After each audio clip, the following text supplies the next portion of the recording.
Hello and welcome to Roncalli High School here on WBTV Sports. I'm Colin Bruns alongside my broadcast partner Nathaniel Finch. Tonight, things will heat up as the number 1 ranked Western Boone Stars take on the number 2 ranked Scecina Memorial Crusaders. The winner will continue their season and be only one step away from a state championship appearance at Lucas Oil Stadium, while the other will finish their season and head home. Nathaniel, we have a great matchup tonight, number 1 versus number 2. Tell me about it and what it means for both teams. For Scecina, they will be looking to repeat as state champs, where they defeated Western Boone last season in a 48-33 rout to move on to semi-state and be defeated by the eventual state champion Southridge. For Western Boone, this date has been marked on their calendar all season long, looking to seek revenge and do what they feel they are destined to do, and that is reach the state final. Both teams sporting good quarterbacks tonight. Mac Ayers for Scecina has done what he does best and lead this football team to a near-perfect record, only one loss on the season to Roncalli. Western Boone has a dual-threat quarterback of their own in the backfield, Spencer Wright, who has seen tremendous growth from last season. Nathaniel, tell me about these two quarterbacks. Mac Ayers has been tearing it up throughout the air with over 2,000 passing yards, 27 touchdowns. He will need to take care of the football and get going to put his team in position to win. For Western Boone, they need to come out hot and establish their dominance with Wright. The offensive line will need to keep a clean pocket for him to find his receivers with ease. Spencer Wright has 1,739 yards to his total and 23 touchdowns. He will need to remain efficient if Western Boone wants to stay in the game. The face-off begins here tonight. Number 1 versus number 2 here on WBTV Sports. And we'll get right to the kickoff here. The debate about sports specialization by high school athletes continues. Some argue that high school athletes who play one sport all year long have a better chance of landing a lucrative pro contract. But that's simply not true. In fact, 30 of the 32 first-round picks in last year's NFL draft played more than one sport in high school. Of the 32 players drafted, 22 also participated in high school track and field. 19 also played basketball. Some also played baseball and lacrosse. What's the path to success for high school athletes here in Indiana, no matter what their goals might be? Study hard.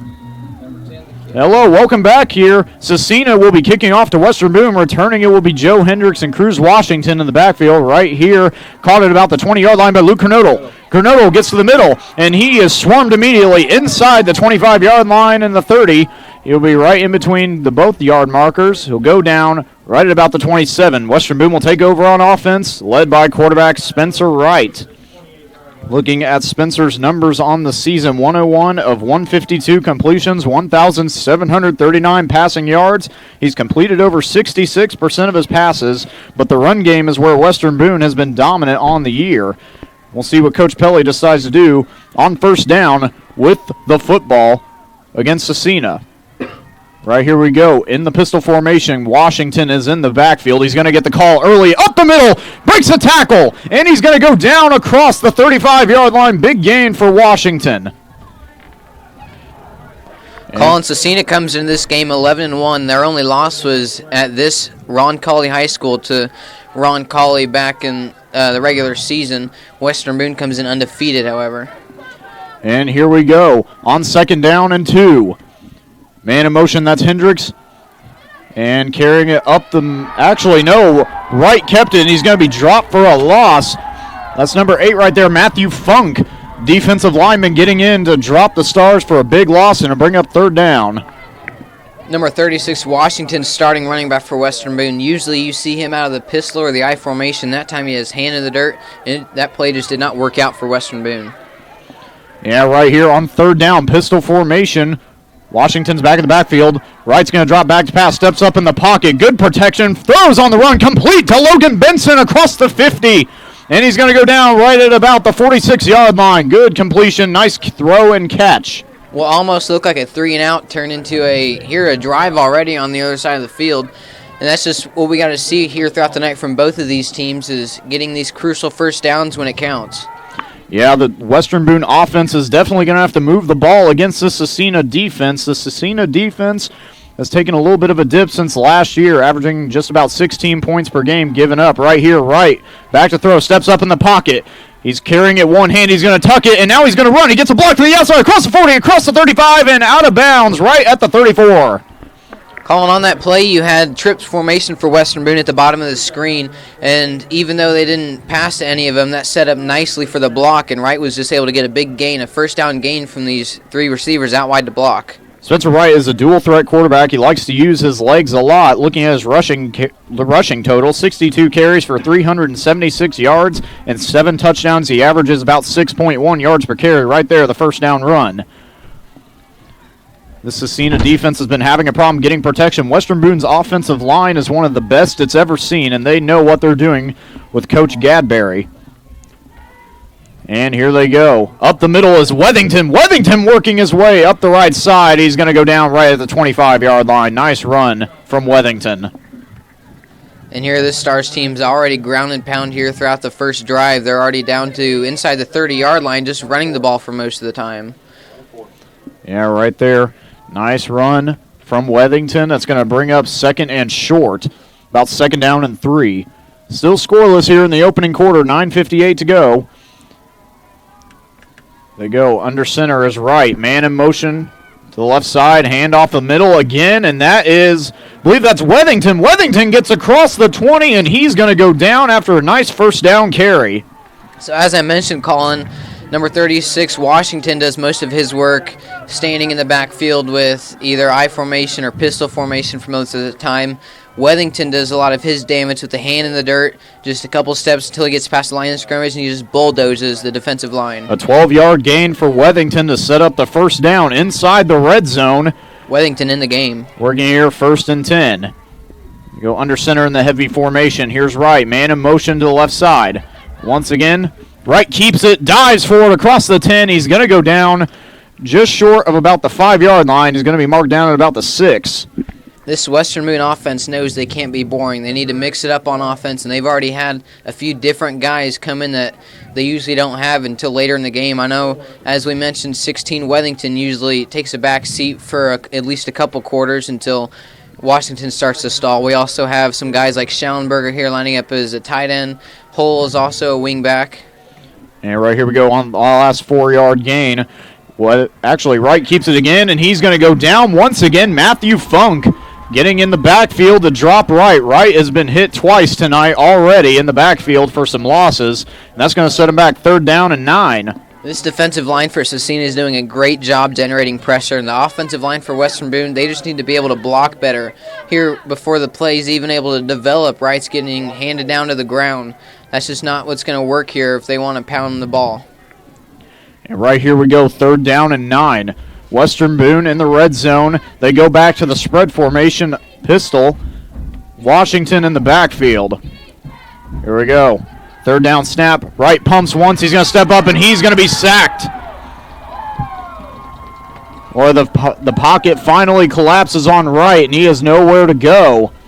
Getting in there was number 14 for the defense. That's Lance Linder. This offense may want to rethink the way they're playing right now. Rather than holding Wright in the pocket, they might need to just take a shotgun snap and direct to maybe a certain intended receiver or run out of the pocket, but he cannot just stand there in the pocket with the pressure that this defense is generating. Well, here we go. On 4th down and 10, they're going to go for it early. Here we go. Wright driving back to pass. Tosses one towards the end zone. Trying to dive in to make the catch. It is incomplete. So an incompletion, turnover on down. Scecina's offense will come onto the field led by Mac Ayers. Head coach for Western Boone, Justin Pelly, is a very aggressive coach. This offense calls a lot of 4th down plays, especially when they're inside opponent's territory. And that play worked out just as I mentioned, just getting a direct snap into the shotgun, tossing up for an intended receiver. That time he just was not able to pull it down. On the defensive side of the football, Scecina has a lot of size, but they also have a lot of speed. And right there, just the speed of the outside corner on Benson sets up the incompletion. Right here we go is Ayers. He's in the pistol formation, same as Western Boone. Quick pass out of the backfield, caught in the flat route, and right there to make the tackle, Andrew McAtee. That one was caught by number 27, Theory McCormick Messer. And that quick pass was something that it was a very smart play call, backed up by their own end zone. You can't be waiting in the pocket. You can get sacked and get even closer to the goal line. So that just gives them a little bit more breathing room here, almost to the 20-yard line already, just off of one pass. Right here, this is where the Western Boone defense needs to rise up on their opening possession. They've been very good so far throughout this season, only giving up a touchdown per game. Right here, another quick pass out of the backfield, incomplete over the receiver's hands. And right there, Armand Hillman was the intended receiver. Calling Scecina's first drive here in the game, we've already seen 2 quick, short passes. This team thrives on the deep pass. For most of the season, they air it out, and they get a lot of good results so far doing that. Right here we go, 3rd down and 5. And you're thinking pass here for Scecina. You get them in that 3rd and medium, 3rd and long distance, and that's really going to be obvious of what the play call will be. Right here, they go back to the shotgun formation. Here's Ayers in the backfield with his running back. Drops back to pass again. Nowhere to go. Right there, they beat the coverage, and he makes the catch. Nice catch there by number 8. That is Matthew Funk, who just played defense. And he dropped Spencer Wright twice on that opening drive. That's Matthew Funk's 22nd reception. He has over 300 yards on the season, 14.6 yards per catch, and 3 touchdowns so far on the year. The Scecina offense is going to need to get going this week. Last week, they fell behind a 21-6 hole in the first quarter to Triton Central in the sectional championship. And right here, the run up the middle, but the Western Boone defensive front is all over it. Short gain on that play, probably about 3 yards. That's going to bring up 2nd down. On that 3rd down play, Colin, what you saw him do is throw it past the sticks, and that's what you have to do playing against this Western Boone defense. They're so fast, you're not going to get a whole lot of yards after catch. So if you want yardage, you got to throw it in the air for it. That, you got to get rid of the ball quickly because the Western Boone defensive line, one of the best in the state. And right there, number 27 with the last carry, that's Thierry McCormick-Messer. They go under center this time. Quick toss out to the outside. And right there, getting back to the original line of scrimmage and fighting forward for a couple more yards across the 40, down to the 42. That was number 21 on the run. That's Tavon Middlebrook, the leading rusher on the team. Number 23, Andrew McAtee for the defense. He's an outside backer. He's helped this team. This team has a total of 28 sacks so far on the year, and he's a big part of that generating pressure. His sack numbers don't jump out. He only has 2 on the year, but he generates a lot of pressure on the quarterback that gets other guys some looks.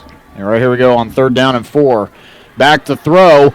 Tucks it. Ayers gets a block, and now he's going to escape, and he's going to go down right before the 1st down marker, and that's going to bring up about 4th and 2. So right there, the nice save tackle by Wethington to get in the backfield.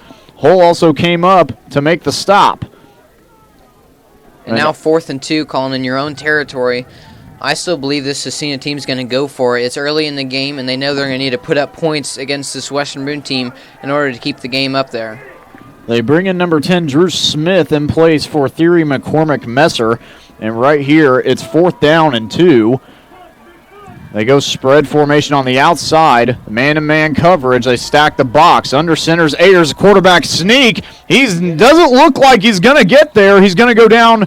The one official has it marked right at the 45. It's going to be close. The yard spot for the 1st down is at the 46. We're going to see what happens here. Might be 1st down. And they're going to call it 1st down. Wow. Some of the Western Boone defenders can't believe it. They're going to put it right at the 46. I'd say that's probably a courteous spot. I'm surprised they didn't measure that. I'm really surprised they didn't measure it either. I mean, it was pretty close. It looked like Ayers went down in the backfield, but it looked like he probably stretched forward just enough to pick up the 1st down. So on 4th down, they convert. And here we go on 1st and 10. Now the spread formation. Gun set. Here's Ayers. Drops back to pass. Pressure coming in the outside. He gets rid of it, and that is caught on the outside by David Baker, who had the game-winning touchdown catch last week against Triton Central. Baker this year has 64 receptions, over 800 yards, 12.7 yards a catch, 66 yards a game calling, and 11 touchdowns. Leads the team in that aspect, all of them. And here we go on the 1st down throw. 1st and 10. Ball on the 41-yard line. They hand off up the middle right there. Nowhere to go. Tackle for loss for the defense. And a nice effort there by Brett Wethington to bring down the running back, number 21. That's Tavon Middlebrook with the carry, goes down. No gain on the play. It's going to bring up second down 10. Yeah, this defense for Western Boone, very good at generating pressure, much like Scecina's is. And we're going to see a lot of that all gain just some quick passes because this defense is going to get to the quarterback. Both of them are. Travis Bruins, the defensive coordinator for Western Boone, sure knows what he likes to do on defense. He knows his stuff. He studies hard, and he takes a lot of time off to study. He took a whole week off to study Tipton back when Western Boone played them in the second round right here over the middle, and is broken up and nearly intercepted. Wow, nice break up there by number 32. That's Josh Benson, the outside linebacker. Right there, got his hands on the football, and that pass was a little underthrown. Josh Benson had an interception in the game last week against North Putnam, and there he almost comes down with that one at about the 30-yard line. 3:11 to go here in the opening quarter, third down and 10. Facing to Scecina. They converted a fourth down earlier on this drive. Back at the 46-yard line on their own side of the field. Right here they go gun formation again, spread. Two receivers at the top of the screen, one to the bottom. Right here, Ayers has to escape again, throws on the run, incomplete. Patrick Schallenberger coming with the pressure to the outside. Schallenberger this year has 15 tackles for a loss. That's second on the team. That's third on the team, actually, behind Weekly and Holdorf. But he also has 5 sacks, which is tied for first. So he's very good at getting into the backfield. Both offenses have moved the ball well against each other's defense. Right here, the Western Boone defense really rises up and holds them to a fourth down and long, forces them to try a punt. Right here, they're going to throw, and he throws it. Intercepted! It is intercepted by Connor Hull. A good turnover. Scecina tried the fake punt, and right there, Connor Hull to make the key interception to set him up at the 29-yard line. That was essentially just a punt, and Connor Hull last week had an interception. So far, he's had 3 on the year, and he's been a big difference maker here in the secondary for Western Boone, that junior Connor Hull. Well, you can tell Scecina really had the momentum in their favor, but you might think that might tilt it a little bit. They were moving the ball well, and then Western Boone's defense stops them. On second down, they force the third down incompletion, and now they get the turnover by Connor Hull. Sets up the offense, good field position coming out of their side of the 50. I formation has Wethington with his hand in the dirt and Washington in the backfield. And right here, they're going to give it to Washington, right to the right side. Tries to shake a tackle. He's going to go down right at about the line of scrimmage. And that's a good play by the Scecina defensive front. No gain on the play, brings up second and 10. So that last fourth down play for Scecina, as I mentioned earlier, both of these teams are going to be very aggressive coming out of the gate. A lot of fourth down, whether it's fakes, whether it's, as we just saw, the fake punt, just trick plays or routine right up the middle to just try to grind out points. Western Boone averages about 7.5 yards per carry. Right here, they're going to give it to Wethington, who barrels his way forward for the first down across the 40. Good pickup there from Brett Wethington, an 11-yard gain and a first down. Well, just talked about how they average 7.5 yards per carry. Right there, Brett Wethington, 74 carries for him, 563 yards. He averages 7.6 yards per carry. It's a 13-yard gain. Sets up the first down. Last game, Wethington didn't play because North Putnam, the team came in knowing that it wouldn't be as tough a game as this, so they saved him on offense. Right there, the fake handoff for Wright. Wright is going to go down in the backfield for another sack. That is, once again, Funk. Matthew Funk to get back there, his third sack of the game already. He comes into the game with 3.5 sacks, so he's almost got double that of the season. And that's just got to be frustrating for Wright. Every time he tries to drop back to pass, he's got guys in his face bringing him to the ground. That's a 7-yard loss for the Western Boone offense. Right there, Washington just missed the block on the outside to get Funk, and he gets in on the blind side of Spencer and drops him. So right here we go on second down and 17. Ball is on the 34-yard line. I formation for Western Boone. Here they go, the handoff to Wethington, who runs his way forward, muscling over defenders. He gets back to about the original yard marker and maybe gains a +1. That's going to set up third down and 9. So Finch with the long field position to get to the first down. You have to think that Scecina knows what the tendency is going to be here on this play. Yeah, definitely, and we've seen a lot of rushing plays here because that's the only thing that's working for Western Boone. This Scecina defensive line is getting so much pressure on the quarterback, he's not even able to breathe back there. So they just have to hand it off up the middle and let their guys do what they do best. And right here we go. They're going to the pistol formation. Obvious passing situation on 3rd down and 9. Washington in the backfield. Right. Rolls out to the right side. Good protection from him. Throws on the run. And it is dropped.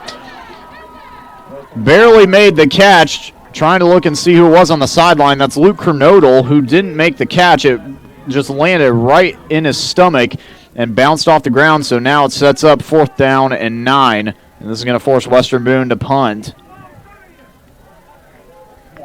Keep an eye on the fake calling.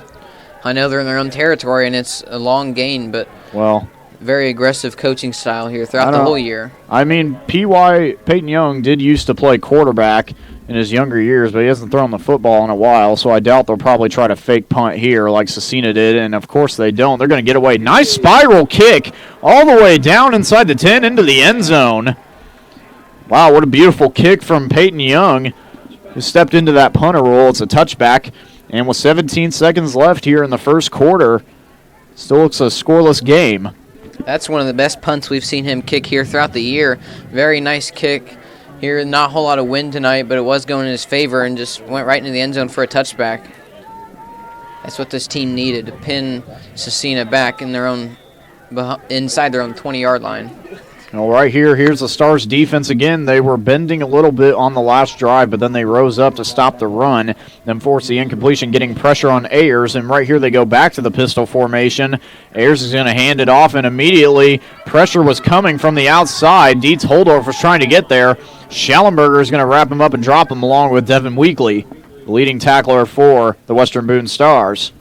Weekly comes into the game. Obviously, as you said, the leading tackler. He has 128 tackles. That total is higher already. 77 solo, 51 assisted, 5 sacks, and almost 20 tackles for a loss. And that's the end of the first quarter here at Roncalli High School, where the Scecina Memorial Crusaders and the Western Boone Stars are facing off for a bid to the semi-state championship. We're going to be back with more here after this.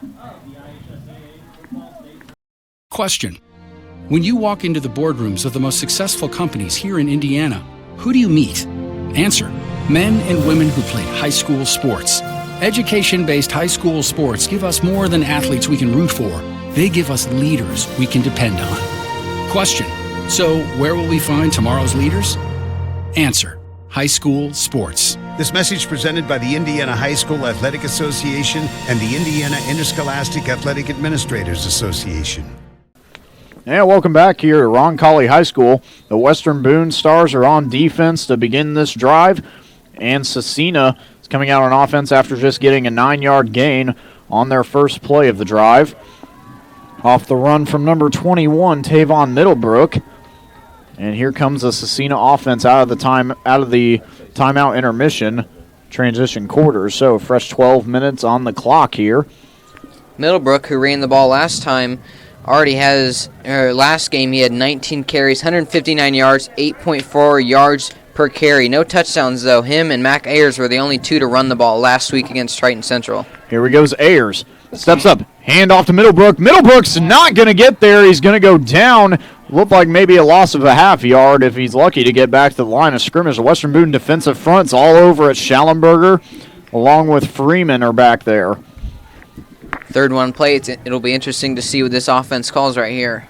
Well, you have to think last time they were in this situation, the 3rd down and 1, they tried to run the ball. They got stuffed. And then Mac Ayers, using his ability to dive in behind his offensive line, just got the pickup on the 4th down and 1. So right here, let's see what they do. They're going out of gun formation. Ayers is going to drop back to pass. Going on the outside. That one is caught. It bobbled a little bit, but it was finally caught by Theory McCormick Messer on the outside. And that's going to pick up the first down. McCormick Messer's been a big contributor for this team so far throughout the year. That was his 24th reception, over 300 yards, 14.4 yards a catch, and 2 touchdowns. He's second on the team only to David Baker, who had a catch earlier in this game. He also caught the game-winning catch last week against Triton Central in the very end of the game in the end zone. And here we go. Oh, flags are going to fly in. It looks like Schallenberger probably jumped on the outside a little bit. I don't know. Let's see what happens. And yes, it was. So they're going to call encroachment against the defense, so Scecina picks up a fresh 5 yards. And they're going to be spotted right at the 39-yard line. So first down and 5. 10:53 to go here, still scoreless. Scecina on the drive. Kind of surprised to see there's no points up on the board yet. Two high-powered offenses. Their defense has been able to hold each other in check. And right here, Middlebrook with a carry, and the play is going to be whistled dead. It's going to be a false start against Scecina, so after they just picked up 5 fresh yards, they're going to take away those yards.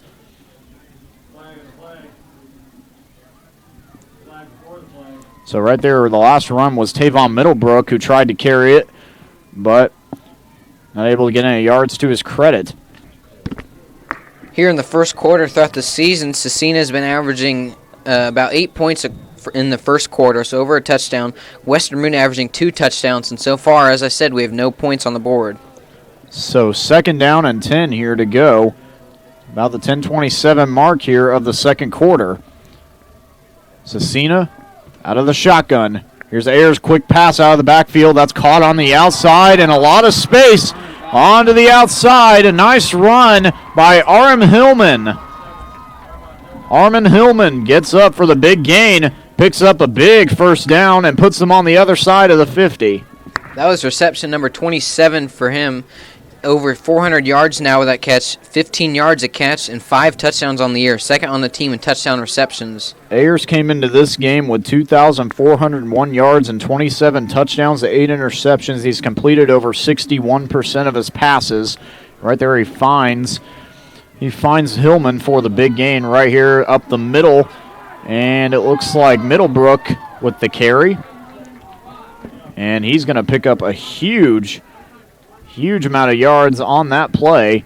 That's going to bring up second down and 2. As you mentioned, these stats for Ayers, he has a quarterback rating of 111.2 on the year. Very efficient so far throughout his career with Scecina. Both of these passers are very efficient for both of their teams. Wright completing over 64% of his passes and Ayers over 61%. And right here, the nice shovel out of the backfield, and that is that right there, it looked like there was a hold on the outside, but nevertheless, it's going to be a first down run. So no officials are going to call any penalties. And right there, Scecina is going to pick up a big first down. Well, if we could see a replay of that, I mean, I'm sure you would see the holding right there on the outside. It was pretty obvious, but I guess they're not going to make the call. So it's going to be first down for Scecina right at the 24-yard line. 9:13 to go. There they go on first and 10. Handoff Middlebrook, right side. And right there, another big chunk of yardage for him. And that's going to bring up second down and about 4. Gain of 6 on the play. And Andrew McAtee was there to make the tackle. McAtee, as I mentioned earlier, has been very solid in generating pressure, getting into the backfield and getting stops here throughout the year. Transfer from Manchester, the senior outside backer. So here we go on second down and 4. Ball on the 18-yard line. 8:36 to go here in the second quarter. Scecina on the drive, having great success with their passing attack and their rushing attack as well. Right here, Ayers drops back pass, looking towards the end zone on the outside, and he overthrows his receiver. That was David Baker. One-on-one coverage with Logan Benson towards the outside, and Ayers just tossed it a little too high. This team for Western Boone, their defense is probably the most athletic and fast defense they've put together in quite some time, and they're very good covering. They're great at generating pressure and getting tackles everywhere. Gang tackling is huge for them. So let's see what Scecina decides to do here on third down and 4. This ball still on the 18-yard line after the incompletion to Baker. Here they go out of the pistol formation. Middlebrook is in the backfield. And here they go. Ayers with the play action. Throws it towards the outside, and nice catch right there made by the Scecina receiver. That is number 27, Theory McCormick Messer, to make the first down catch. That was a good ball placement by Ayers, who was able to throw it towards the sideline more to where only the receiver could catch it. and it got a first down there. Very effective pinpoint passing by Ayers. Right here you can feel the momentum kind of in Scecina's favor.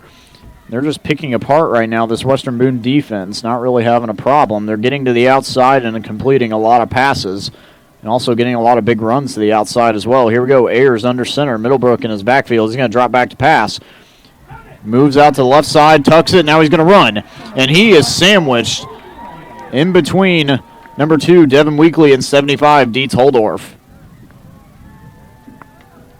Nice run there from Tavon Middlebrook. This defense backed up inside their own 10-yard line down to the 6.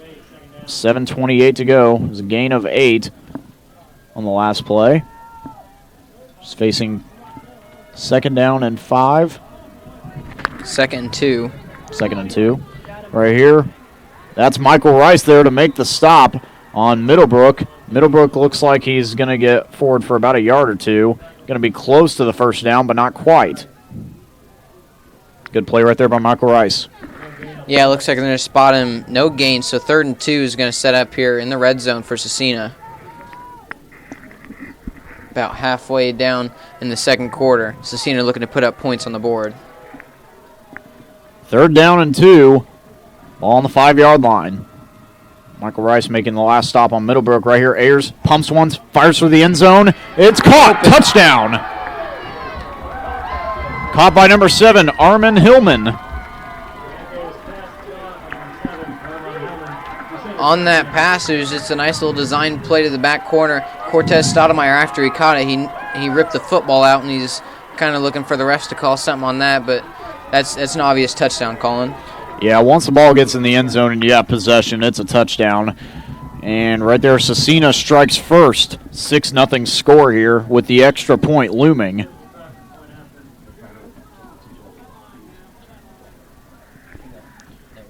So here we go. Number 10, Drew Smith, out to kick the PAT. And he lofts it up, and that's good. So Scecina leads this one 7-0. They strike first here in the second quarter. 6:37 to go here. Now Western Boone's offense will try to come back out onto the field. We're going to take a break here. Question. When you walk into the boardrooms of the most successful companies here in Indiana, who do you meet? Answer. Men and women who played high school sports. Education-based high school sports give us more than athletes we can root for. They give us leaders we can depend on. Question. So where will we find tomorrow's leaders?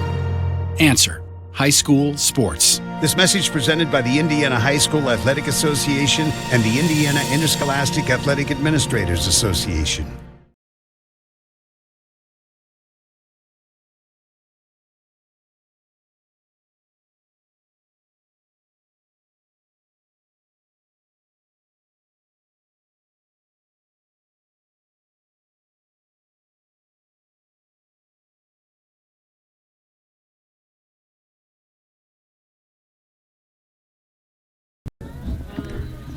All right, welcome back here to Roncalli High School. Scecina just struck first, 7-0 score here. And they're going to kick off here. Drew Smith ready to tee this one up, get it set, ready to go. Sends it away. And it looks like Washington is back there inside the 5-yard line to return it. He gets a block on the outside, tries to split the defenders, and he's going to go down right before he can get to the 20-yard line. Pinned that deep against the end zone when he received it at the 2-yard line. I feel like he should just let that one bounce out of bounds, but nevertheless, they get near the 20-yard line, start the drive off 1st and 10. And now here comes Spencer Wright and company. After the last drive, weren't able to pick up a first down. So right now you're watching number 1 and number 2 ranked teams. The number 3 ranked Eastbrook is ahead on Lapel, 7-0 right now. Here comes Wright. Going to go to the pistol formation. Kernodle is the tight end. Washington is in the backfield. Scecina showing blitz. Hand off to Washington. Breaks away up the middle. Splits the defenders, and he's going to go down right at the 25. These Scecina safeties have done a good job coming down and helping with these big runs. We haven't seen too big of a run so far. With the highest was around 15 yards. And, I mean, you see a lot of big play runs so far throughout the year from Western Boone. These safeties for Scecina are doing a good job capping those off. So here we go on 2nd down and 4. Good 6-yard gain by Washington on the last play. Out of the pistol. Right, steps up, hands off to Washington again, bouncing his way forward. He's going to pick up the first down, keeps on fighting forward, and he goes down after a big gain across the 30-yard line. He's going to go down right at about the 33. That's going to be enough for the first down. What we're seeing from the Scecina team is they're pinning their ears back at the quarterback, not even taking a peek at this running back in the backfield, and they're easily been able to get a lot of yards to carry here so far throughout the game. An 8-yard gain for Washington. He averages 10.2 yards per carry. He has 87 carries on the season for 891 yards. And here we go again. Spencer has got it to the outside, tries to break away, backing his way forward across the 40. And he goes down. A nice big gain for him, about 8 yards. And across the 40, brought down by Armin Hillman, who made the last touchdown reception to put Scecina up 7-0. That was an 8-yard gain there from Spencer Wright. Real close to getting here towards the first down, but just 2 yards short. We'll see what this play call is here in the next play. Wethington is in the backfield. They go back to that heavy set again. Right, there's Hull in motion, and Wethington's going to get the carry, breaking forward, and the ball came out. The ball is out. And they're going to give it to Scecina. They pick it up. Wow, a rare fumble from Wethington, and Scecina is quick to pounce on the football. Thinking back, that's the first one that I've seen here on the year. They did throw a flag, but they waive it, so no flag on the play. But Wethington hadn't fumbled nearly as much as some of the other guys here on other teams that we've been facing, and he's been able to protect the ball well the games he has played in, and this time that rare fumble, as you mentioned, just kills the momentum that they had on the ground. Wethington had 74 carries for 563 yards, averages 7.6 yards per carry and 46.9 yards per game. His longest run was 71 yards, which he won play of the week off of back in Week 9. That was one of the first plays of the drive against Lebanon. A huge gain and a touchdown to set the tone for that game. Right here's Ayers, handoff Middlebrook, up the middle, and he's met immediately by McAtee and company. Right there, Devin Weekly and Connor Hull coming down to make the stop along with Dietz Holdorf. Brett Wethington was there as well to make first contact. Colin, we talked to some of the players here before the game, and they said that one of the best memories they've had here through 12 games was just last game when number 4, David Baker, the receiver for Scecina, caught the game-winning touchdown to send them to this game we're at now. That was against the win over Triton Central, which they were down 21-6 at the end of the first quarter. Then they outscored them 28-9. And right here they go out of the backfield. That one is caught. Nice catch there by Baker. Stoudemire, actually number 7 was there to make the reception. That's Armin Hillman. And Cortez Stoudemire right there to make the tackle. Last game, Hillman had 3 receptions for 25 yards, 8.3 yards a catch, and he set up a couple crucial first downs for the Scecina team just last week against Triton Central. So here we go again on 3rd down and 1. Ball's on the 43-yard line. Shotgun formation for them. Middlebrook is in the backfield. Here's Ayers back to throw. Steps up, now rolls to his right, and he's going to fire deep down the field. He's got a receiver open. Oh, and he overthrew him. That was intended for Hillman. Hillman broke the coverage. And, wow, Ayers would like to have that one back. It was an easy touchdown reception. He seemed pretty antsy in the backfield. There wasn't a whole lot of pressure generated close to him just yet, and he was moving his feet around a lot, trying to scramble out, even though there wasn't a whole lot in his face. And he calls a timeout right here. Yeah, timeouts will be taken. We're going to take a timeout as well. Question. When you walk into the boardrooms of the most successful companies here in Indiana, who do you meet? Answer. Men and women who played high school sports. Education-based high school sports give us more than athletes we can root for. They give us leaders we can depend on. Question. So where will we find tomorrow's leaders? Answer. High school sports. This message presented by the Indiana High School Athletic Association and the Indiana Interscholastic Athletic Administrators Association. Listen, here we go. We're back here at Roncalli High School, Western Boone. So far getting stomped on defensively by Scecina. They're facing 4th down, though, and 1. Scecina's been able to convert on a 4th down earlier in the game. And then the last time they tried to convert on a fourth down, they threw an interception. That was through the punter. No, not Mac Ayers to his total. That will keep his quarterback rating up. Right here, let's see what they decide to do on 4th down and 1.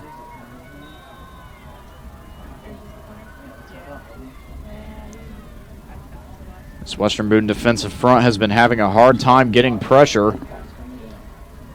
At 3:23, 4th down and 1, ball on the 43-yard line. Scecina trying to figure out what to do here. They go under center. Western Boone tries to stack the box. Watch Hillman at the bottom of the screen. He's in motion. And they bring it up the middle for Middlebrook, and Middlebrook picks up the first down. Across the 40-yard line down to the 39. They moved a lot of shifts around, Colin, to try to shift up the defense, and they ended up just running it right up the middle. He just sprints through past the line of scrimmage and gets an easy first down. Well, the ball's sitting now at the 39-yard line. Once again, Scecina able to convert on 4th down. They converted on 2 of 3 4th downs tonight here in this game. They go in the pistol formation, 2 receivers out to the right side, 1 to the left. Man-to-man coverage on the left side. And here they go over the top. Deep shot down the field and overthrows incomplete.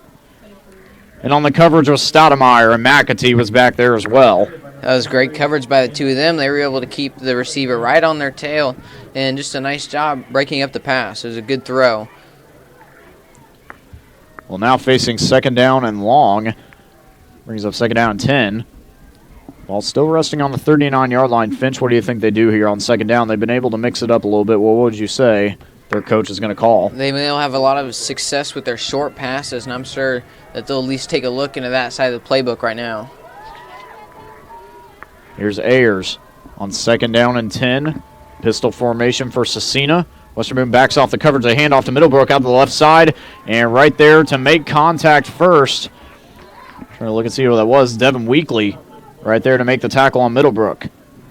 Middlebrook's being so good here throughout the game, just turning on these jets, the speed and the acceleration behind the line of scrimmage. Just he gets 4 or 5 yards before anyone's able to even touch him. And then he carries that momentum through the tackle and gets another couple after contact. So right here, ball's resting on the 32-yard line, 3rd down and 3 to go. There's 2 receivers split to the right side, 1 to the left again. Hand off once again, Middlebrook up the middle, still marching his way forward, and he picks up the first down again.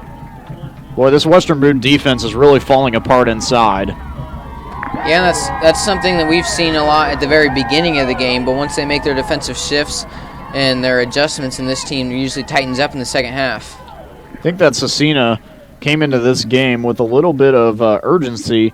Last season, they defeated Western Boone 48-33, and then they were trampled by Southridge, who went on to win the state championship 24-7. A win here tonight for Scecina would give them their 2nd straight regional championship. Right here they pump, and Ayers is hit as he throws, and that one falls incomplete. The nice pressure from Devin Weekly on Ayers forced the incompletion. Bit of a miscommunication between Baker, the receiver, and his quarterback, as once the ball was on the ground, he was looking up, throwing his hands up, trying to figure out where the heck it went.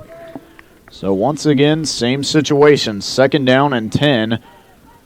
You think, Nathaniel, they probably run the ball here, try to get some extra yards? That's what it was last time. We have 1:40 left on the clock in the second half, so that's definitely going to contribute here to the play. And they're inside their own 30. So ball's on the 28-yard line, 2nd down and 10. Pistol formation for Scecina. Ayers, scoop to the outside for Middlebrook. Middlebrook is running, and Weathington tries to chase him down. Connor Hull's going to get there to sling him out of bounds just before he could reach the first down marker. Colin, you've got these young guys here, college in the NFL, guys like Le'Veon Bell, Philip Lindsay, who are hesitating. They're waiting behind the line, waiting for a hole to open up. This guy just sprints right through, and as I mentioned, he gets 5 or 6 yards before anyone even sees where he is. He's very effective on the ground. Here on the season so far, his average yards per carry mark has been pretty good. 7.2 yards per carry for Tavon Middlebrook, and right there up the middle, close to the first down marker. I believe it was Ayers who fought forward right there. Quarterback sneak.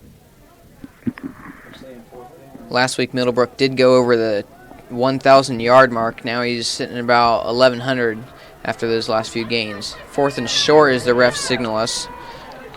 Yeah, the total numbers for Tavon Middlebrook, 152 carries for 1,089 yards, 12 touchdowns for him on the year. And that was coming into the game, so it's already gone up quite a bit. Oh, yeah.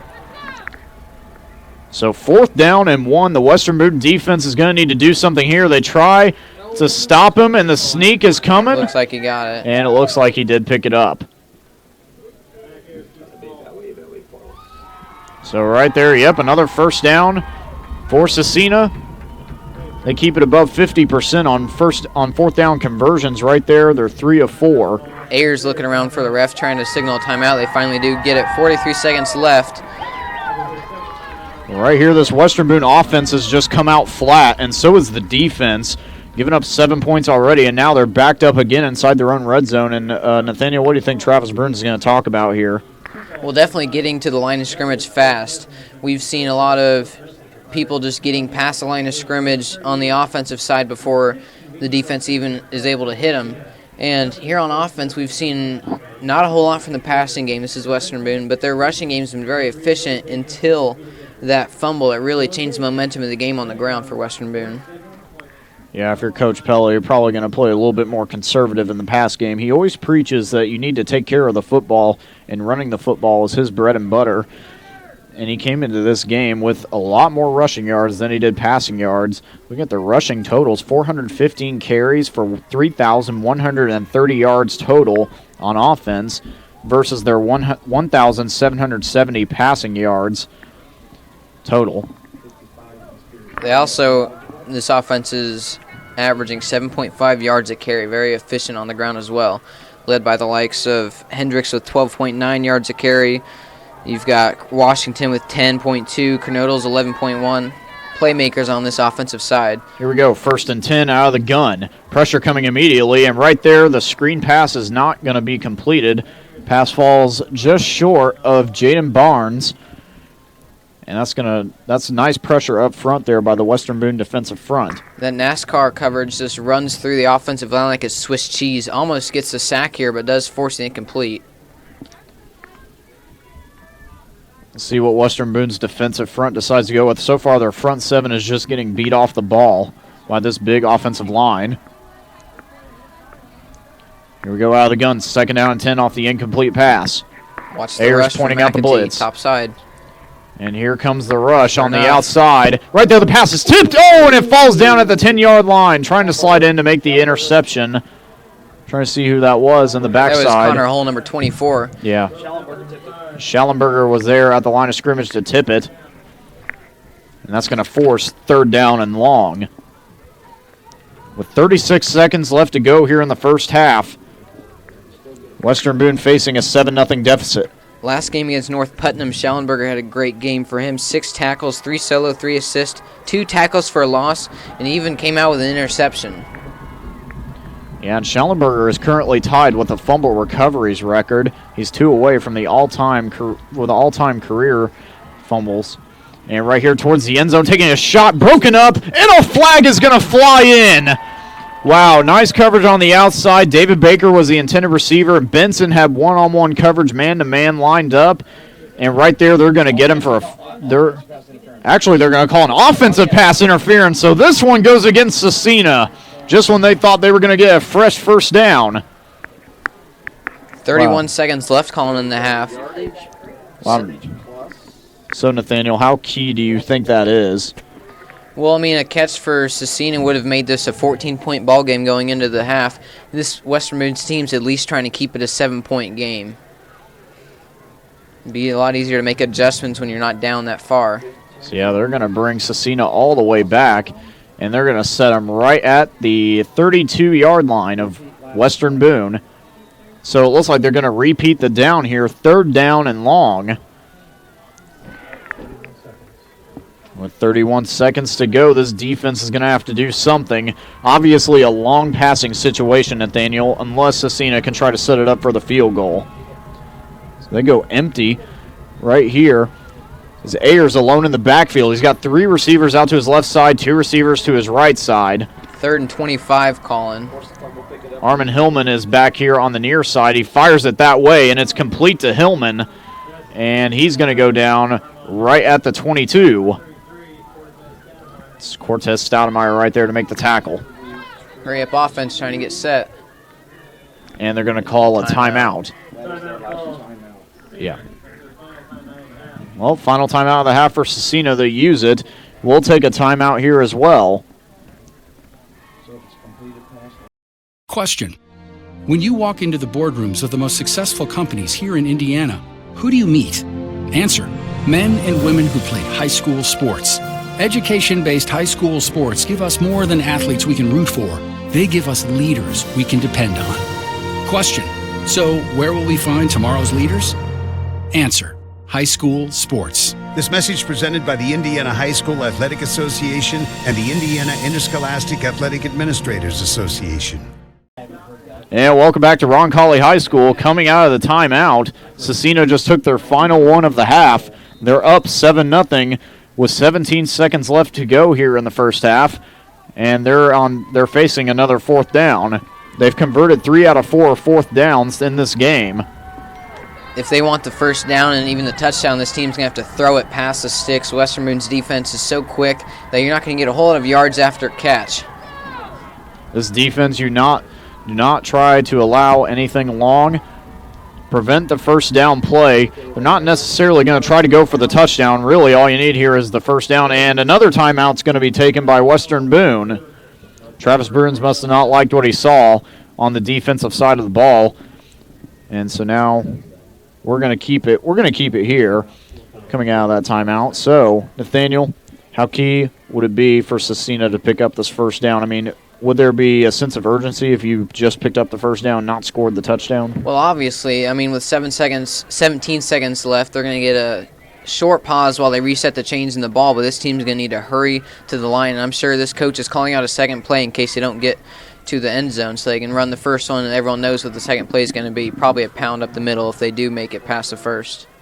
Yeah, I was watching an episode of Detail by Peyton Manning, and he talked about how sometimes head coaches like to throw in second plays in certain situations, like, hey, if we don't convert the fourth down here, obviously go back to defense, we'll set up in a very pass-heavy formation on defensive side or a run-heavy formation. If we do pick up the first down, we go quick, and this is what we will run. Peyton Manning a lot of times would come in with 4, 5, even 6 plays in his mind to call at the beginning so they can set the tempo early. Peyton Manning's obviously one of the greatest minds of football. I don't think a lot of people are going to emulate 6 plays coming into this one. They called him a field general. When he's on the field, he brought everybody else up. But just a quick little update, number 3, Eastbrook's leading Lapel 21-0 in the second quarter. Thank you, Andy Hoskins, for that update. Right, here we go, the empty set. Ayers alone in the backfield. 3 down linemen coming for Western Boone. Holdorf gets in the backfield. Right there, a hand on the quarterback. Ayers escapes, fires to the end zone. That one's broken up, incomplete. Intended for Jaden Barnes. That was Jaden Barnes, who was the intended receiver. Right there, the Western Boone defense prevents a touchdown, and they're going to keep it a 7-0 ball game. Wow, crucial play for the Western Boone defense. Ayers just had nowhere to go. Now, as soon as the ball was dropped, there was 2 or 3 seconds that ran off the clock. It'd be interesting to see if this team's just going to kneel it down or try to gun one deep. It looks like they're going to kneel. Yeah. I'd say you don't just want go. To do anything silly. I say you just go with the kneel down. You go into the locker room satisfied with where you are right now. For a team that averages 44 points a game, they're sure facing a lot of trouble with this Scecina defense. And right here, it's going to be a lot to talk about in the locker room. So we're going to take Nathaniel, I'm going to let you say what you have to say. You just said about how this Western Boone offense is having trouble. Scecina, I know they've been moving the ball a lot, but they've been as high scoring as they've been. They only have 7 points in the half. They're usually used to scoring. So far, their average totals is about 20 points in the first half. So they're not accustomed to going into the half 7-0, definitely. Well, neither of these teams. That just shows you the preparation that goes into both of these teams. They try to prepare for each other. Travis Burns obviously puts a lot of prep into his defense to try and slow down high-powered offenses, and the Scecina defense has obviously done their homework against the number 1 team ranked in 2A. All right, well.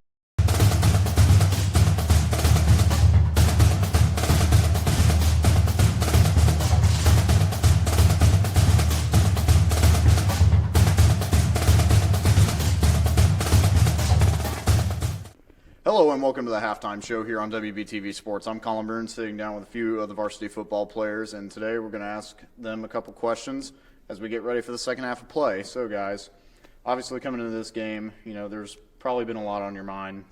What's been the thought process from last year now to this year, coming up and playing these guys again in the regional? Well, after last year's loss, we knew that coming into this year we were going to be pretty good this year, and we knew we were going to play these guys and see them again this year, and we just want to get revenge and come back firing this year and get them this year. Has this kind of been on your mind since you guys lost that game?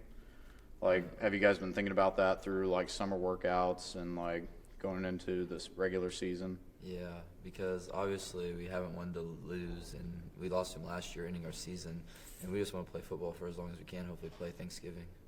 Mm-hmm.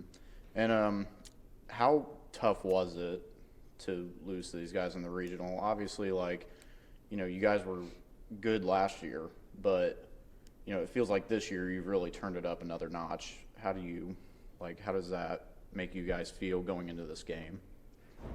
I think our preparation both years has been the same. Obviously last year they were really talented, but this year we think they're just as talented.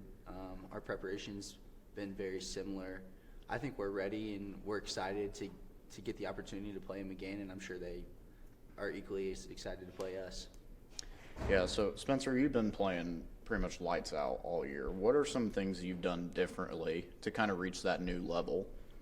Been working on my feet a lot. Last year they were not good at all, and this year I worked in the off season to get them better, and it's actually helped a lot. What kind of things do you do?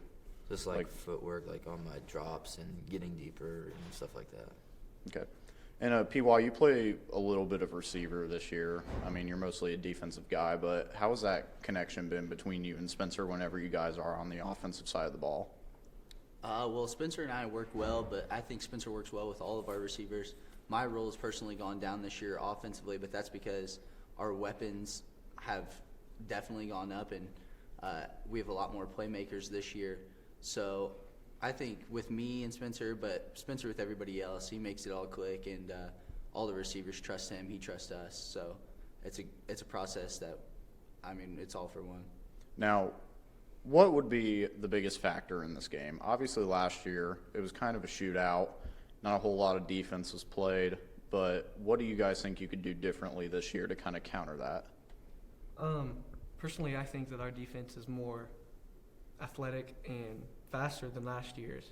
We're not as big as we were last year, but we definitely have a lot more team speed, and I think it'll be more of a defensive showdown this year on who can stop one another's offense, because both of our offenses are higher powered and capable of putting up 40 points a game. It's just all about which defense wants to step up and who's going to stop who. So is there anything you guys have done differently on defense to prepare for these guys, like throughout this week and maybe throughout the season? I know that Scecina is definitely a heavily pass team, and we've worked a lot more this week on our different pass drops and pass coverages, but we've been working on the same stuff since week 1, week 2. We knew we were going to use it later in the year, and now is the time that we use it, and just really stressing on our pass drops and who covers what and this and that, but we'll be good. Spencer, Pelly's been working with you a little bit more this year than what he did last year.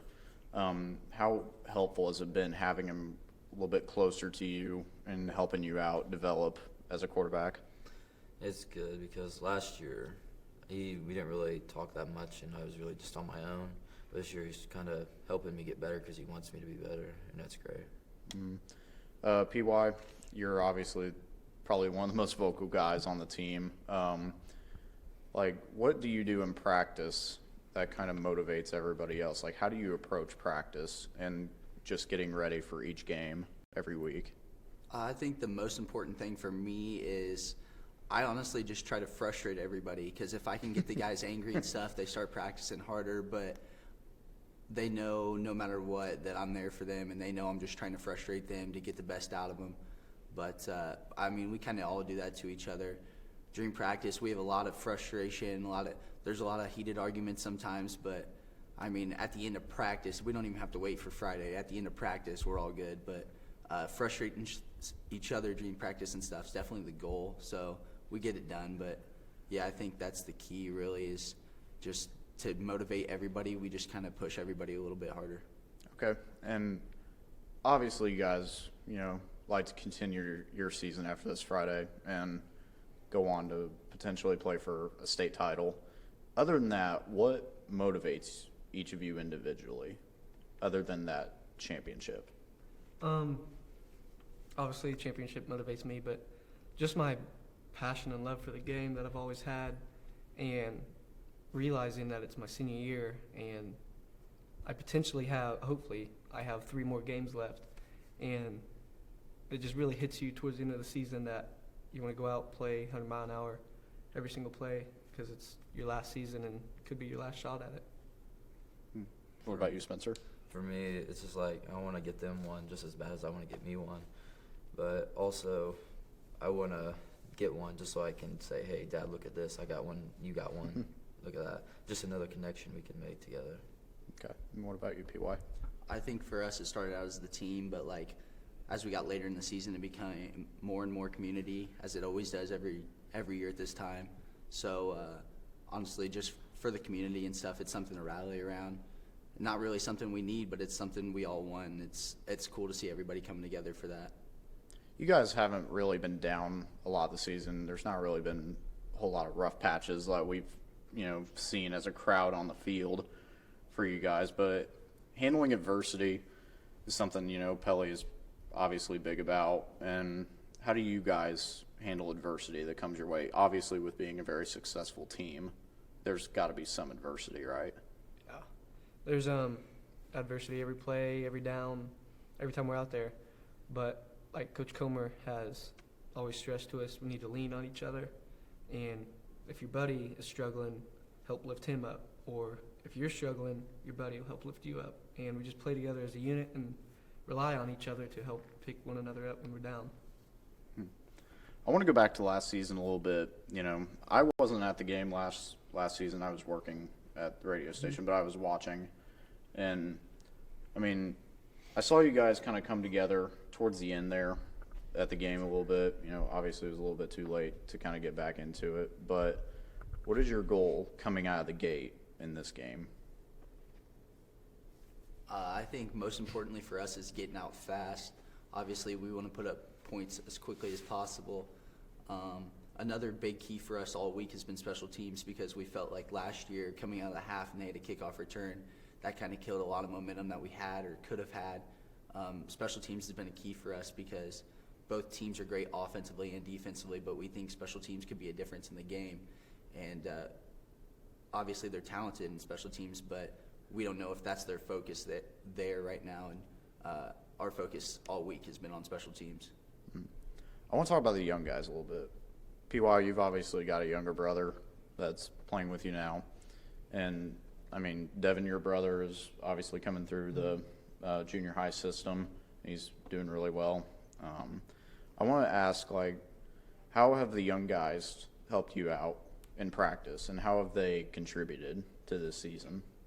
As you guys may know, that we have the scout team, and the young guys really, so their season ends, their JV season ends after week 9 against Lebanon, and then their job for the rest of the year, rest of the season, is to come and help prepare us, which they do a phenomenal job at it. And I know it gets tough for them because we were all there once, but it's tough, but we help lift them up and help give them encouraging words and this and that to help keep them coming and driving and giving us a good look each week. Okay. All right, guys. Well, thanks for sitting down with me. Obviously, good luck Friday, and hopefully we get that win. Thanks. All right. That's all from here at WBTV Sports. Now back to the game. In one word, I would describe Western Boone as welcoming. Caring. Incredible.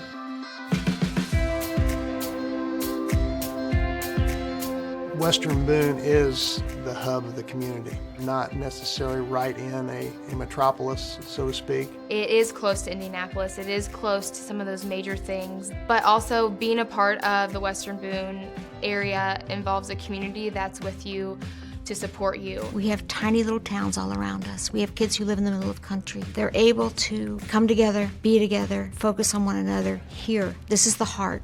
For being what's considered to be a smaller rural school, we have made a conscious effort to provide many opportunities for our students. Western Boone is preparing me for the future in so many ways. It's unbelievable. Some of the courses that we take are challenging, but we also get to have some fun. The teachers are very specialized in their teaching field, and they teach to the students' interests, not just to the test and the book. Everything we do as teachers is for the kids. We try to make sure our classrooms are very student-centered, and we really hope that every student succeeds. Every teacher really strives to teach all different types of learners. And the teachers make me feel very special because they make you feel more like family rather than just another student. I try to reach all of my students and just make a personal contact, get to know them as individuals, not just pupils sitting at my desk. I often call them my kids because I look at them that way. I get them for 180 days and I try to know them in and out. I love teaching here because I know if I have a kid who needs help, I'm not the only one who's going to help them. You're more than just a student to those teachers, and I see it and hear it all the time when I talk to not only our students but our parents. When the kids are in the halls, the teachers know them by name.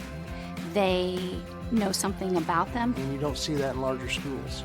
But at the same time, Western Boone is large enough that we provide opportunities in almost every area that a large school can provide. Western Boone has strived to be ahead in student technology with having the same laptop to take home. It provides opportunities for all students. I am so thankful that Western Boone has embraced technology the way that it has. I use technology in my classroom every single day. It's so much more engaging, and test scores and assessments really prove that the technology is beneficial for the students. I really like how Western Boone uses technology to help us keep in touch with our students' academics. We get emails almost daily from both schools with updates as to what's going on campus and activities, and I really like that. We always know what's going on, and it really makes you feel a part of the community. We've always found that students that are involved in activities are more successful and more prepared when they leave the building. The teachers here at Western Boone not only push the kids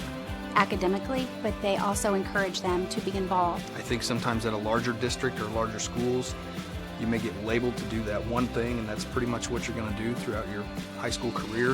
At Western Boone, it's very nice that you can go from one to the other activity as the seasons change, and it's very much encouraged. Students with a passion can chase any dream here at Western Boone, and if they're passionate enough and work hard at it, they can be successful.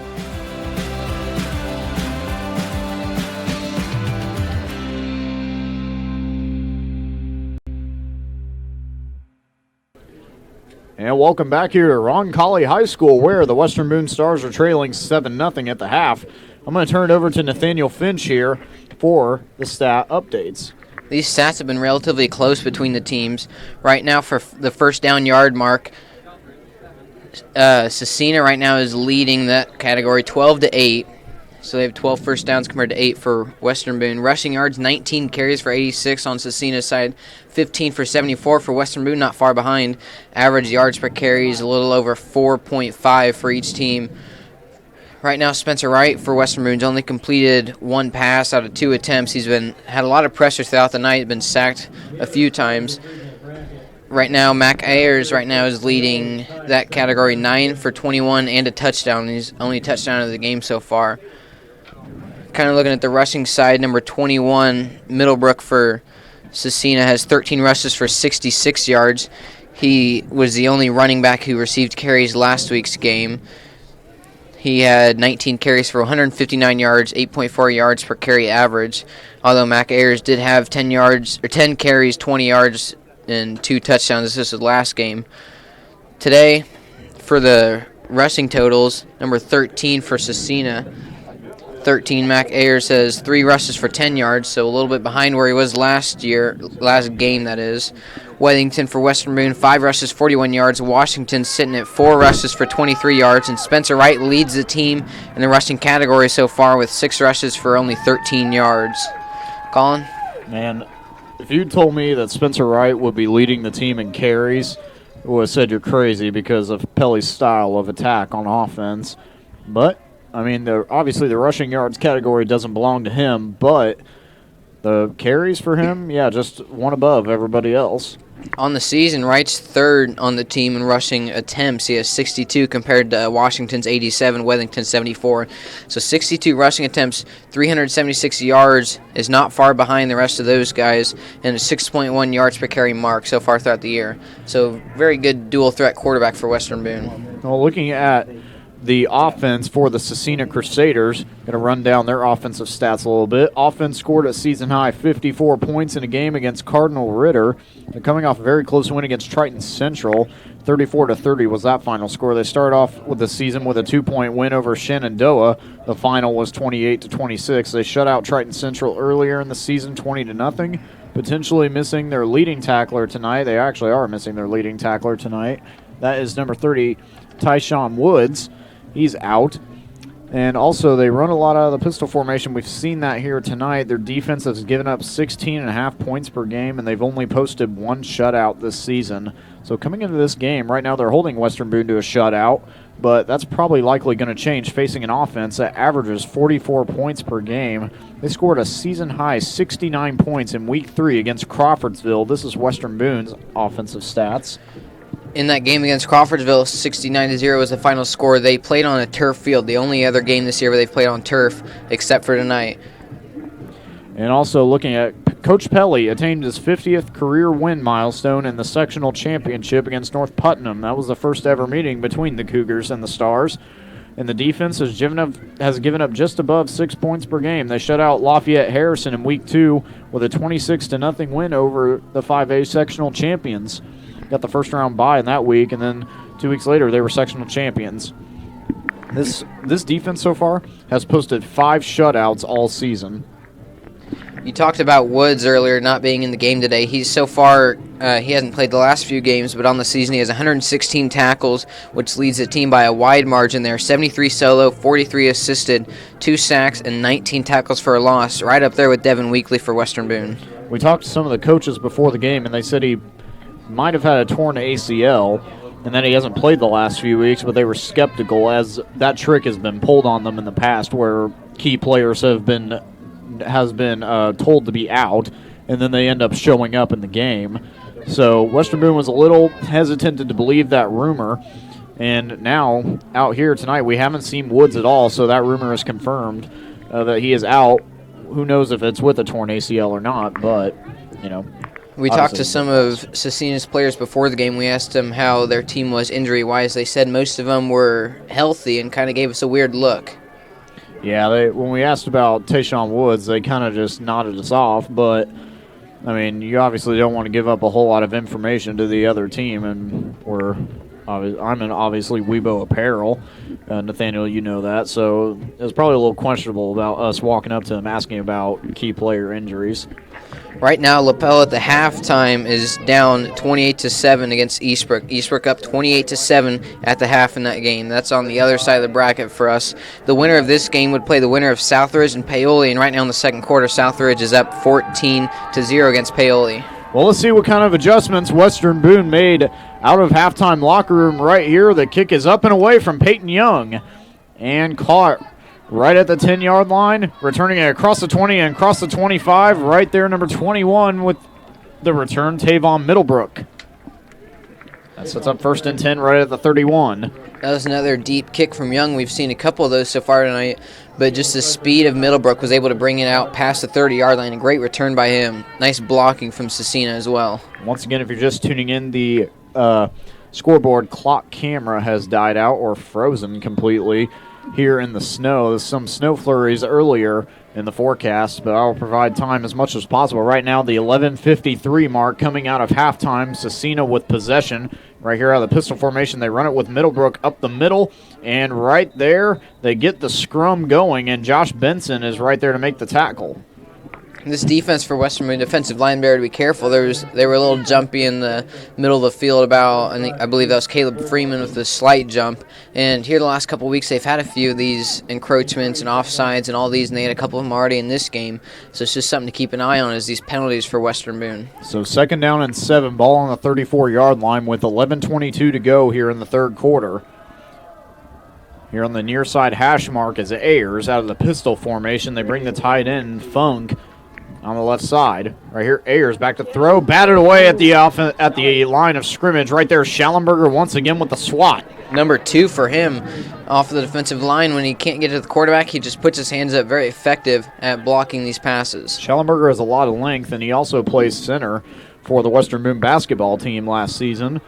So he's obviously familiar with swatting away any kind of ball. If I remember right, he's about 6'3", 6'4", and he stands tall when he's sitting on the edge.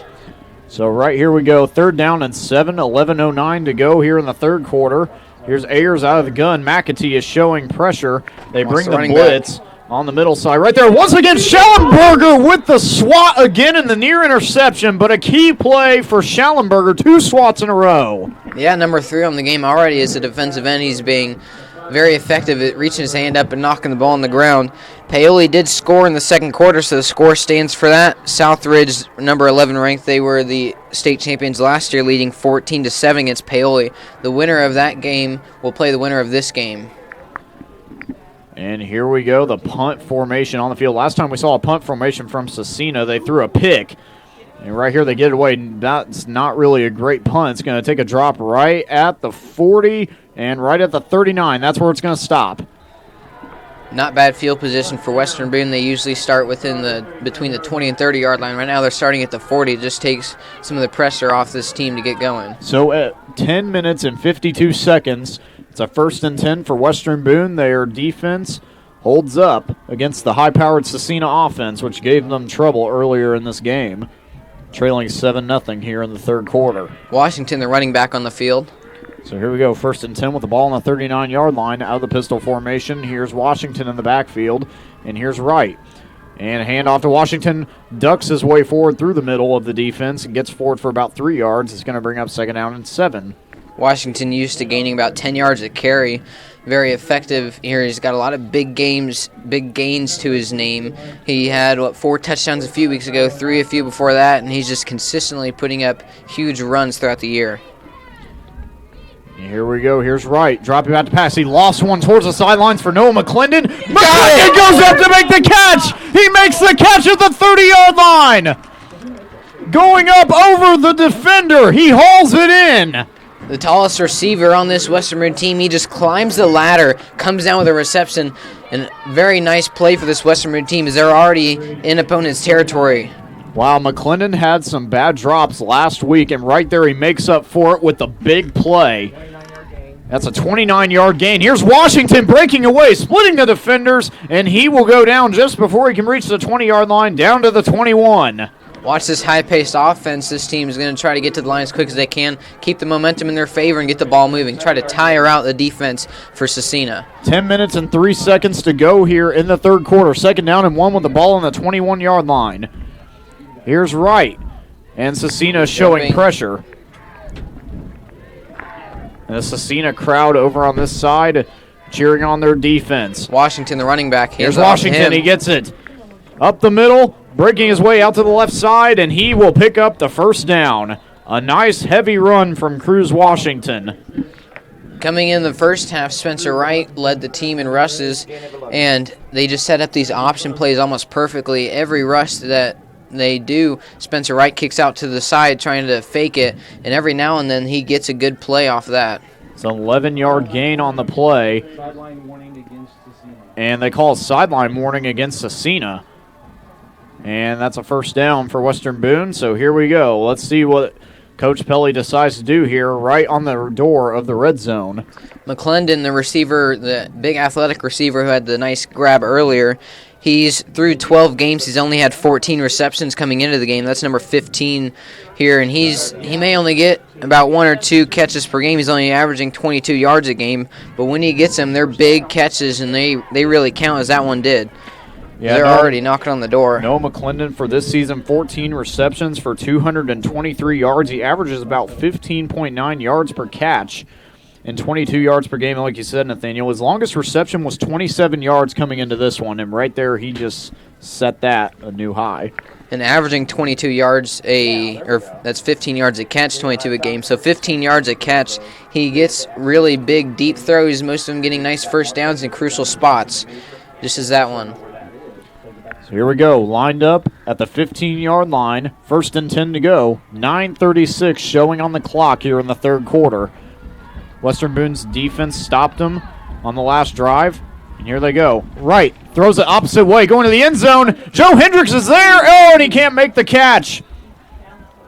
That's good coverage on the outside by Armin Hillman, the receiver who caught the only touchdown in this game earlier in the second quarter. The referee's got to step up and talk to the cornerback for Scecina, getting a little chippy against the receiver. Last week, that is, we saw Hendricks with a lot of nice grabs, one of them resulting in a touchdown. Very athletic, just a big unorthodox catcher here, a big playmaker for Western Boone. Yeah, and last week, Joe Hendricks threw an interception on a trick play, and that went against his total. We thought that's when our broadcast about blacked out, so we were trying to fix that. We didn't see who made the interception, but right there is Washington just bouncing his way through the defense, and he slithers his way up for a nice gain, but it's going to bring up 3rd down. That play, unlike what Middlebrook's able to do for Scecina, Washington just kind of sits back and waits for his hole to develop and just shifts through it, cuts the defense in half for a nice quick little gain. All right, well, here we go. 3rd down and 6 with the ball on the 11. 8:55 to go in the third quarter. Western Boone knocking on the door. They hand off to, they do hand off to Wethington. Touchdown, Western Boone! Western Boone draws within 1. This defense for Scecina, they had their eyes set on bringing down Wright, and they didn't even cover number 16, Wethington, who runs right up the middle and gets an amazing touchdown to tie the game up, pending this extra point. I'll tell you what, Wright is so good at those play fakes, tucking the ball in his stomach and then just handing it off to the running back at the last minute. And here is Elliott Young on to kick the extra point. Yes. Nice setup. It's up and it's good. Tie ball game here at Roncalli High School. Scecina and Western Boone, number 1 versus number 2. 8:43 to go in the third quarter, and Brett Wethington breaks through the end zone. Right now in the 2A class, number 4 ranked Bremen is leading number 6 ranked Whiting 7-0. The winner of that game will play the winner of Eastbrook and Lapel to potentially go to the state finals. That's Brett Wethington's 9th touchdown run on the year. He had 8 touchdowns coming into this one in 2 games with 100-plus rushing yards. He's mostly used in the wing T heavy set. And right there just barreling his way forward, pure strength from the junior. One of the strongest guys on the team. He spends countless hours in the weight room trying to get better, and that pays off for him. Wow, you can just see the pure physical strength of Wethington. He just plowed his way forward. Nobody even really touched him. They were all so focused on Wright going down the backfield that they just totally forgot about Wethington. That's what happens when you pin your ears back looking for the quarterback. You let these big gains go on the ground, and you just got to be careful if you're Scecina. Well, right there, you see the kind of adjustments that Western Boone makes coming out of the locker room, and Pelly had his team ready to go for that drive, and especially on defense. Travis Bruins, they got a lot of screaming done to them after what happened in that first half.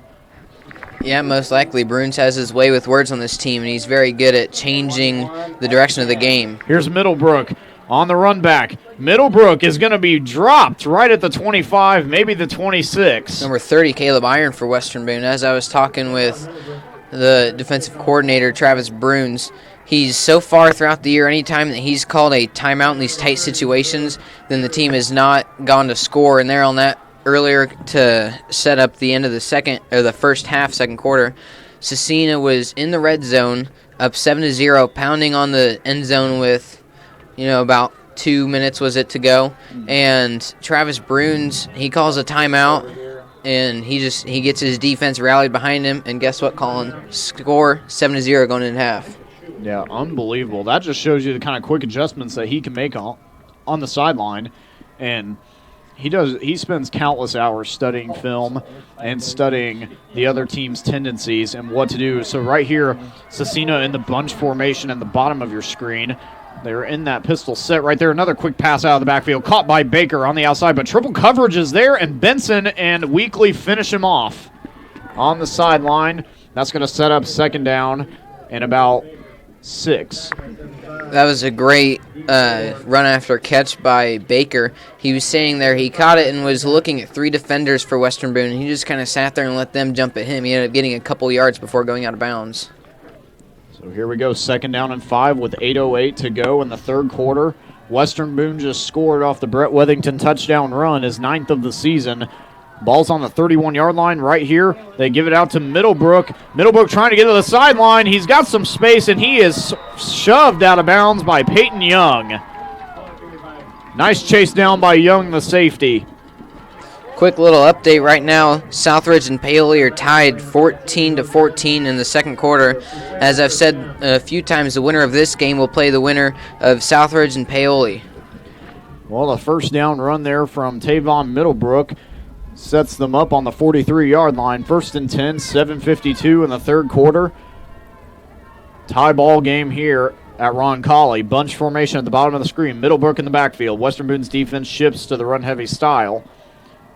Here we go. Middlebrook once again with the carry. Weekly is there to make the tackle.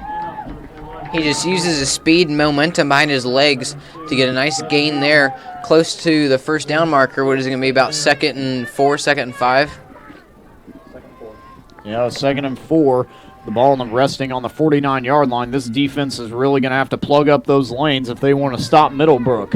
They've got guys to do it. Number 16, Withington. Number 2, Devin Weekly, having very productive years. Weekly is over the 130 mark in tackles tonight, and Withington is near 70 as well. And here they go. The ball is free. The ball is out. Western Boone says they have it, and they do. Western Boone recovers off of Brett Withington. And Holdorf is there to get it. Wow. Now, what did I say, Colin? They have the guys to plug these holes, and they just playmakers on the defense. Now they have the ball in Scecina's territory to start this drive with a lot of momentum on their side. That's the 15th forced fumble on the season and the 15th fumble recovery for this defense. Unbelievable effort by the Western Boone defensive front to fight their way back into this one. Just momentum completely on the side of Western Boone. As I was walking up back to the press box at halftime, I heard some of the fans saying how they were Scecina fans, so they really need Scecina to score to get some momentum. That did not happen. Actually, that's the 20th forced fumble and the 20th fumble recovery for Western Boone's defense. Oh my gosh, they go deep right here. The receiver went down. He tripped. Wow. Tried to come back for the football, right? Just didn't put enough power on it. Oh, the incompletion right there. Looked like Benson was the receiver on the outside. Benson had his man beat. He's a little bit of an undersized matchup on the outside. They're looking to target him a little bit. Benson coming into the game, he had 23 receptions, 400 yards even, 17.4 yards per catch, 5 touchdowns, second on the team in touchdown receptions. 7:06 to go here, second down and 10 with the ball on the 46-yard line. Here's Wright in the pistol. Backfield. Here's Washington with the run. Up the middle, shakes his way forward, hesitating a little bit, and he gets close to the first down marker. It looks like he's going to pick it up. He was turning his arms and legs after that initial contact. Got to be careful swinging the ball how he was doing that, though, and he did get a first down. Great play by him as the crowd for Scecina is just quiet right now. Western Boone, you can hear their side making a lot of noise here. His momentum's definitely on Western Boone's side. 11-yard carry for Cruz Washington, and he has just come into this lineup, and he has just fought his way through defenses all year. Washington, the Lebanon transfer, came in and was accepted by the Western Boone community, and so far he's really paid his dues here. Here's Wright. Out the falling away screen. It's complete. Luke Cornodal has blockers in front of him. Gets inside his 10, the 5. Touchdown! Touchdown, Western Boone! Spencer Wright puts them on the board again.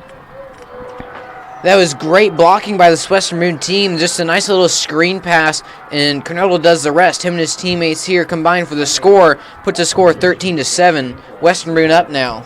Now Western Boone is looking like the #1 team in the state. In that first half, they were a little shaky, got off to a slow start. Right now, they've just got the juices flowing for them on offense. Oh, and the extra point is no good.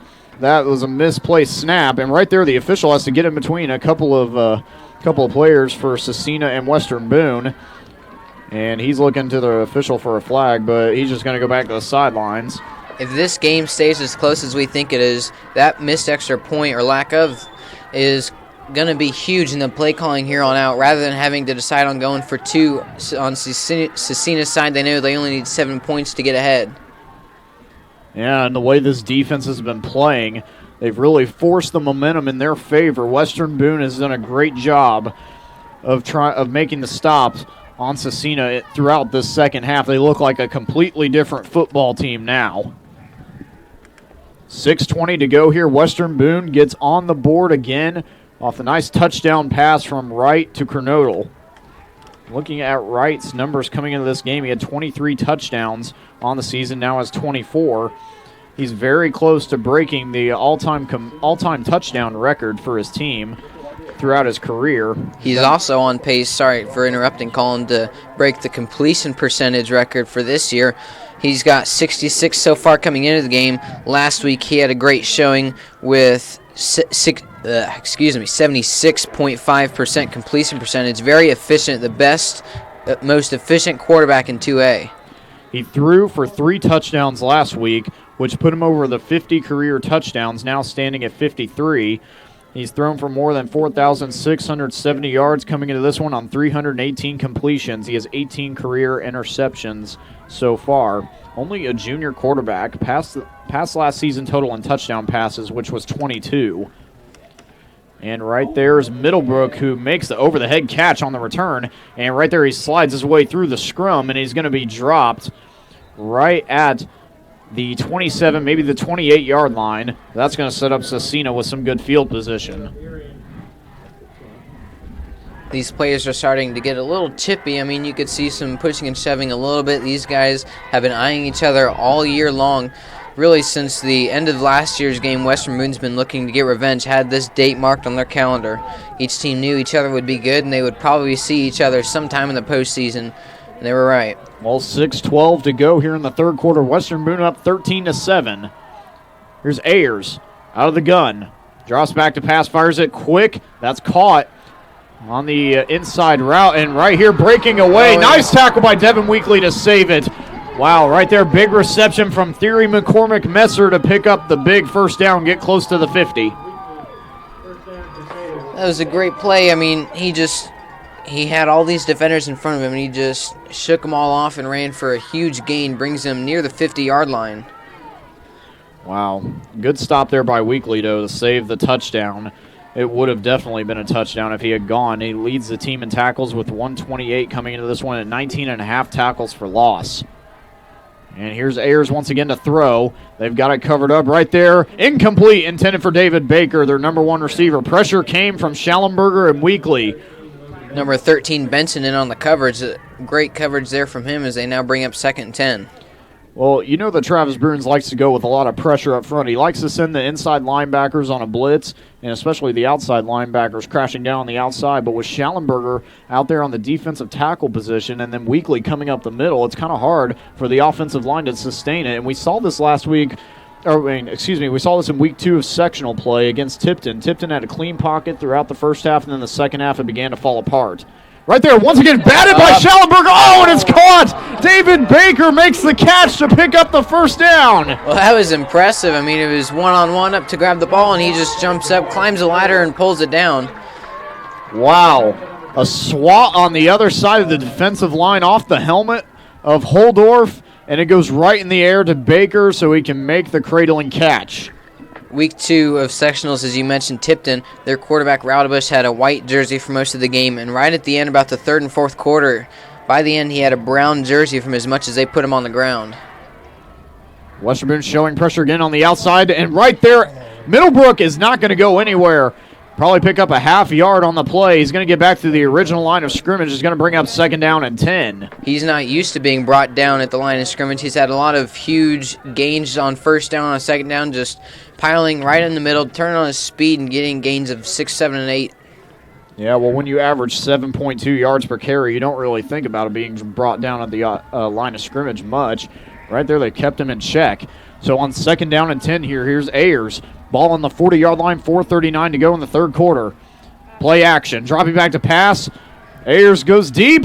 Right there on the coverage is Cortez Stoudemire. They're going to call it incomplete. A lot of hand fighting, and right there, number 7, Armin Hillman was targeted, and Stoudemire, good coverage. Kind of keeping an eye on that holding. Each of the players had arms on each other, so it didn't really seem like there could be a flag because both of them appeared to be in on the holding.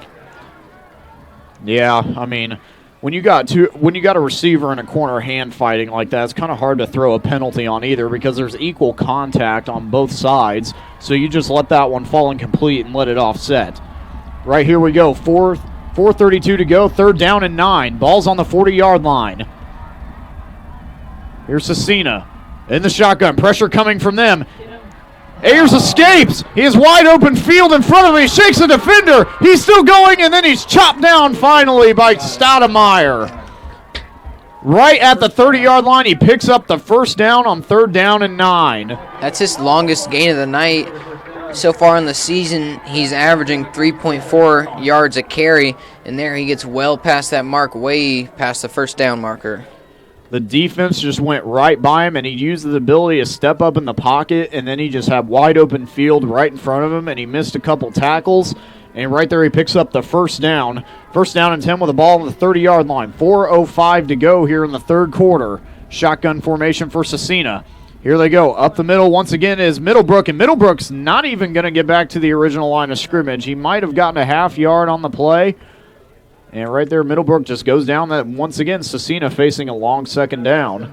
Holdorf, Hull, and McAtee were all in on the tackle, and this team's very good at gang tackling, getting a lot of assisted tackles. So far, they have 333 assisted tackles coming into the game. Well, you see that the defensive front has changed a little bit for Western Boone. They came in with Caleb Freeman to start it off, and now he's been replaced by Michael Rice, the big guard on the offensive side of the ball. He's played a lot of defensive tackle last season, and he also played defensive tackle a little bit his sophomore season. Freeman and Rice, they swap back and forth every few plays just to keep each other fresh.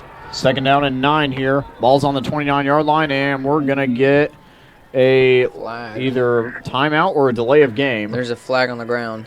Yep, delay of game against the offense. That's going to set them back 5 yards. Wow, just a game breaker for Scecina. The penalties have killed them a couple times, and they've killed Western Boone too a little bit. The momentum just keeps changing. That turns a 2nd and 9 into a 2nd and 14. Not really what you want to face here on 2nd down. Well, now it's 2nd down and 14. Ball's on the 34-yard line. Would have been on the 39. Still 3rd quarter. 3:12 to go. And Western Boone on top, leading 13-7 off Wright's touchdown pass to Kernodle. Here's Ayers with a man in motion. And here comes the pressure once again, and right there to make the catch is Matthew Funk, and he is gang tackled immediately by Connor Hull and Devin Weekly. The rest of the defense rallying to the football. Colin, number 3 ranked Eastbrook is leading Lapel 35-7 in the 3rd quarter.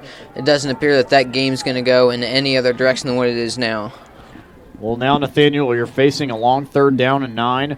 We think Scecina tries to do here. What kind of pass pattern? Because you know they're probably most likely going to pass. What do you think they try to do? Well, they have 2 guys lined up to the big side on the bottom of your screen, right side for them.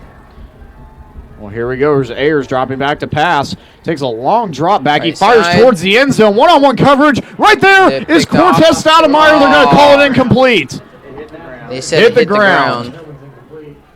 Cortez Stoudemire thought he had the interception right there, but they're going to call it incomplete. Stoudemire has done a good job of having one-on-one coverage on the outside. He's usually used in the double coverage scheme. Right there, they break it off, and he gets one-on-one. Stoudemire and Benson both have been holding their own in coverage. Some nice plays from both of these guys. Safety's also helping out with these double coverage.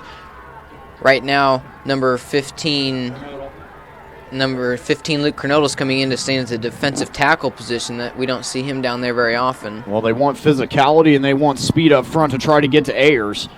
forced the long incompletion right here. 4th down and 9. Ball's on the 29-yard line. 3rd quarter, 2:27 to go, and a flag flies in. See what happens. Big delay game, Wow. probably. Delay of game again on Scecina. So what goes from a 4th and 9, go all the way back to just a big yard loss, 5 yards on that. Yeah, they'll set up 4th and 14, excuse me. And just a little bit ago, a couple of plays, they were 2nd and 9. Now they're stuck at 4th and 14. Not what you want to see from your offense. You got to get the ball snapped, Colin. Now it just gives Western Boone's defense a little bit more breathing room. There's 15 seconds and dropping right now on the shot clock. 2:26 to go here in the 3rd quarter. 4th down and 15. Ball's on the 34-yard line. Here's Ayers dropping back. Pressure coming. He's hit as he throws down the inside. Oh, and it's batted away. Batted away by Western Boone defender Logan Benson. Turnover. And this crowd really wants a penalty. But it appeared that it should have been there. He had his hand holding on Baker the whole time. And this crowd, as you can hear, is not very happy. Yeah, well, there's been a few calls that have gone in Scecina's favor in this game, and there's also been a few calls missed on Scecina. So right there, I think the officials are kind of making up for lost time and letting it go. The head official tonight is Thomas Cook, joined by a crew of 4 others. And here we go. Western Boone takes over 1st and 10 on the 34-yard line. 2:20 to go here in the 3rd quarter. Hand off to Washington, dancing his way forward, breaks the tackle, gets to the outside. Oh, and he had room to go, but he falls short, just short of the 40. Still, nevertheless, a positive gain for Washington. Picks up 2nd down and 6. Gain of 4 on that play. It leaves it 2nd and 6, as you mentioned. And right now, score at 13-7. Let's say Western Boone marches down, puts one in the end zone. Most likely, without getting that extra point last time, they'll probably go for 2, so we'll see what happens here, up 13-7. I'd say you definitely want to win the 3rd quarter, come out on a positive note. Right now, they've scored 2 touchdowns in the 3rd quarter. Right, lofting it up again for McClendon. McClendon had some space, but he had a long way to go before he could catch that pass. Nice coverage by Scecina. And just an overthrow by Wright. On that coverage was number 86 for Scecina. That's Luke Deering. That was great coverage by him. As you mentioned, there are some of these secondary players for Scecina kind of throwing their hands up after each play, looking for some more flags. They just haven't been able to get them so far. Well, facing 3rd down and 6 with the ball on the 38-yard line. 3rd quarter to go. 1:38 left. Southridge right now is leading Paoli 21-14. Thank you, Webo alum Andy Hoskins, for that scoring update. Here's Wright in the pistol. Clean pocket for him. Now he escapes. Rolls out to the right side. Now he's going to have to run. Oh, and he's going to drop back. Oh, he throws it away. Intercepted. Intercepted. Right at the 45. Wright with an ill-advised decision to get rid of it. I'd say you just try to throw it out of bounds, but he tried to hit his receiver. Oh, and we have a man down for Western Boone. Looks like Sam Wilkinson, the guard. Team captain, that's a big loss for this offensive line. Hopefully he's able to come back in. He's clutching that leg, so I'm guessing it's probably either a cramping issue or he might have fallen a little bit awkwardly on it. But nevertheless, we're going to take a break here as they tend to him. Question. When you walk into the boardrooms of the most successful companies here in Indiana, who do you meet? Answer. Men and women who played high school sports. Education-based high school sports give us more than athletes we can root for. They give us leaders we can depend on. Question. So, where will we find tomorrow's leaders?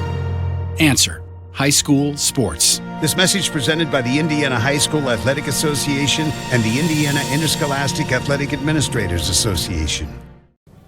And welcome back here to Roncalli High School. Sam Wilkinson is still down on the field. Nevertheless, ill-advised decision by Spencer Wright to throw it away. Instead, he throws an interception. He's only thrown 3 on the year. That's number 4. He's been a lot better so far throughout the year, protecting the ball. That was, as you mentioned, just an ill-thrown ball. You can't just loft one up in the air when you've got coverage like that.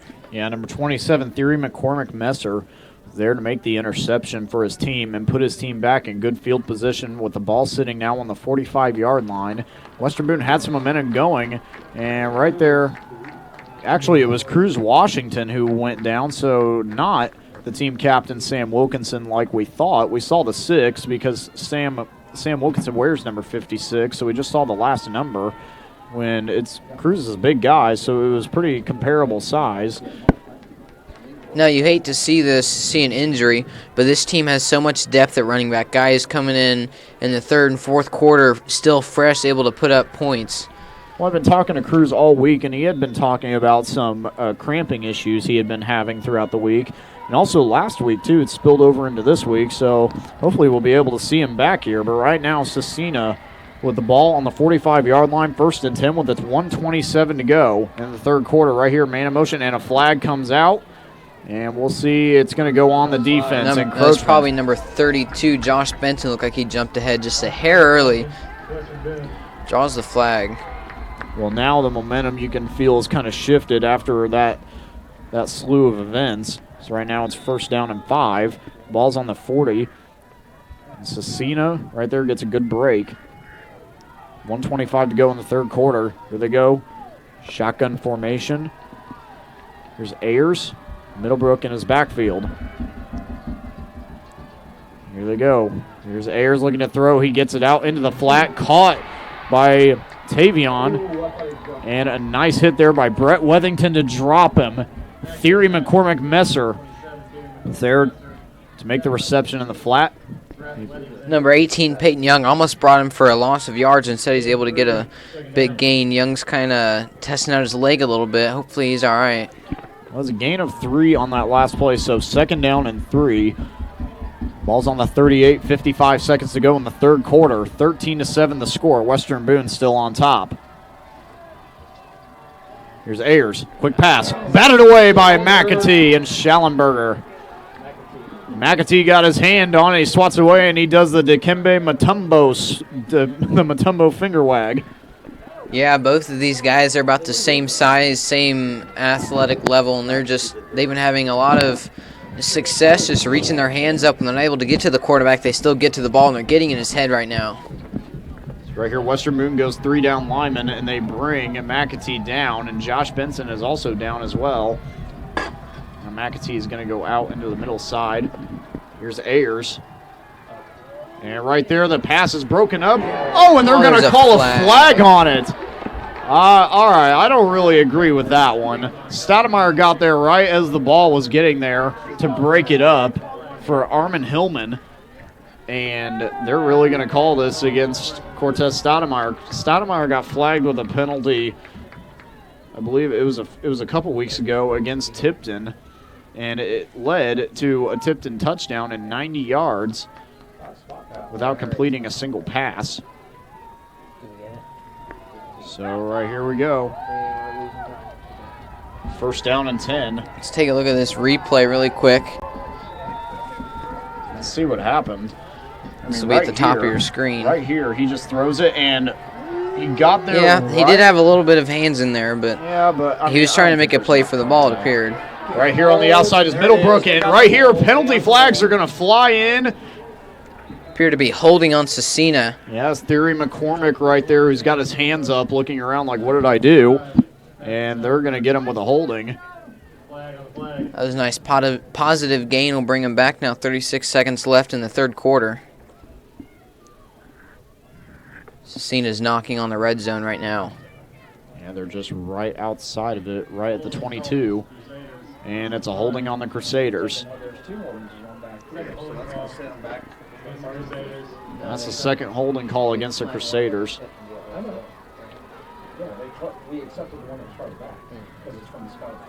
Well, here we go. Let's get a replay of downs. This sets them all the way back to the 34-yard line. And right now, Scecina's just had a little bit of a problem with penalties so far. And you can already feel the atmosphere. This defense wants to get off the field and give their offense a chance. 2nd down and 21. That's first and 21, because replay of downs. Yeah.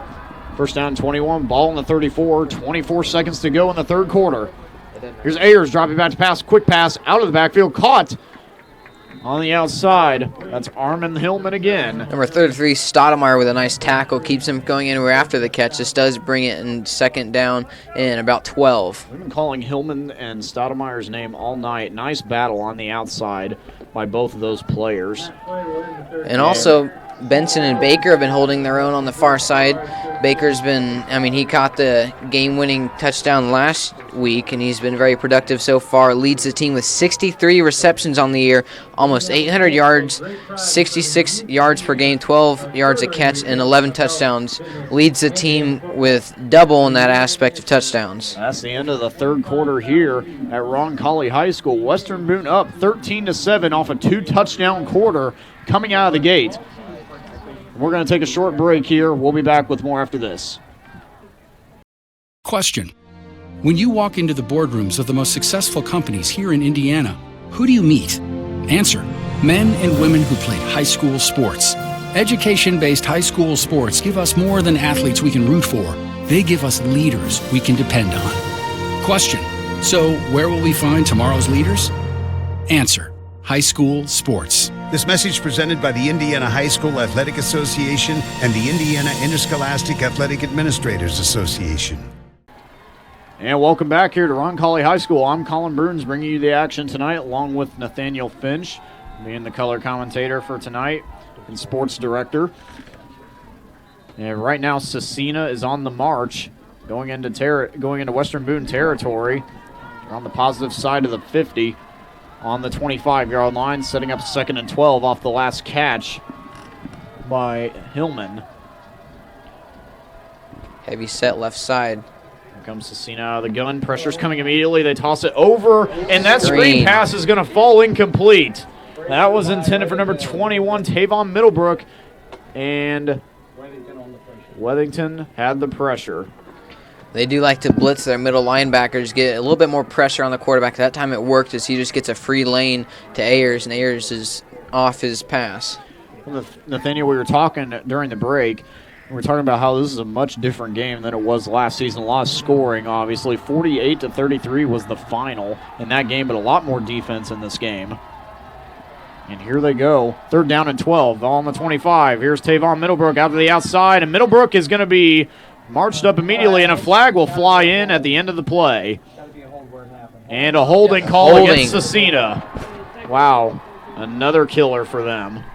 We've just seen a lot of penalties from them on this drive, and it's going to bring them back even more. Wow, it's not what you want to see from your offense, Colin. They were talking about 2 penalties throughout the first half. Right now they've had 3 holding penalties called against them here in the second half. Just in this drive, isn't it? Yeah, just in this drive.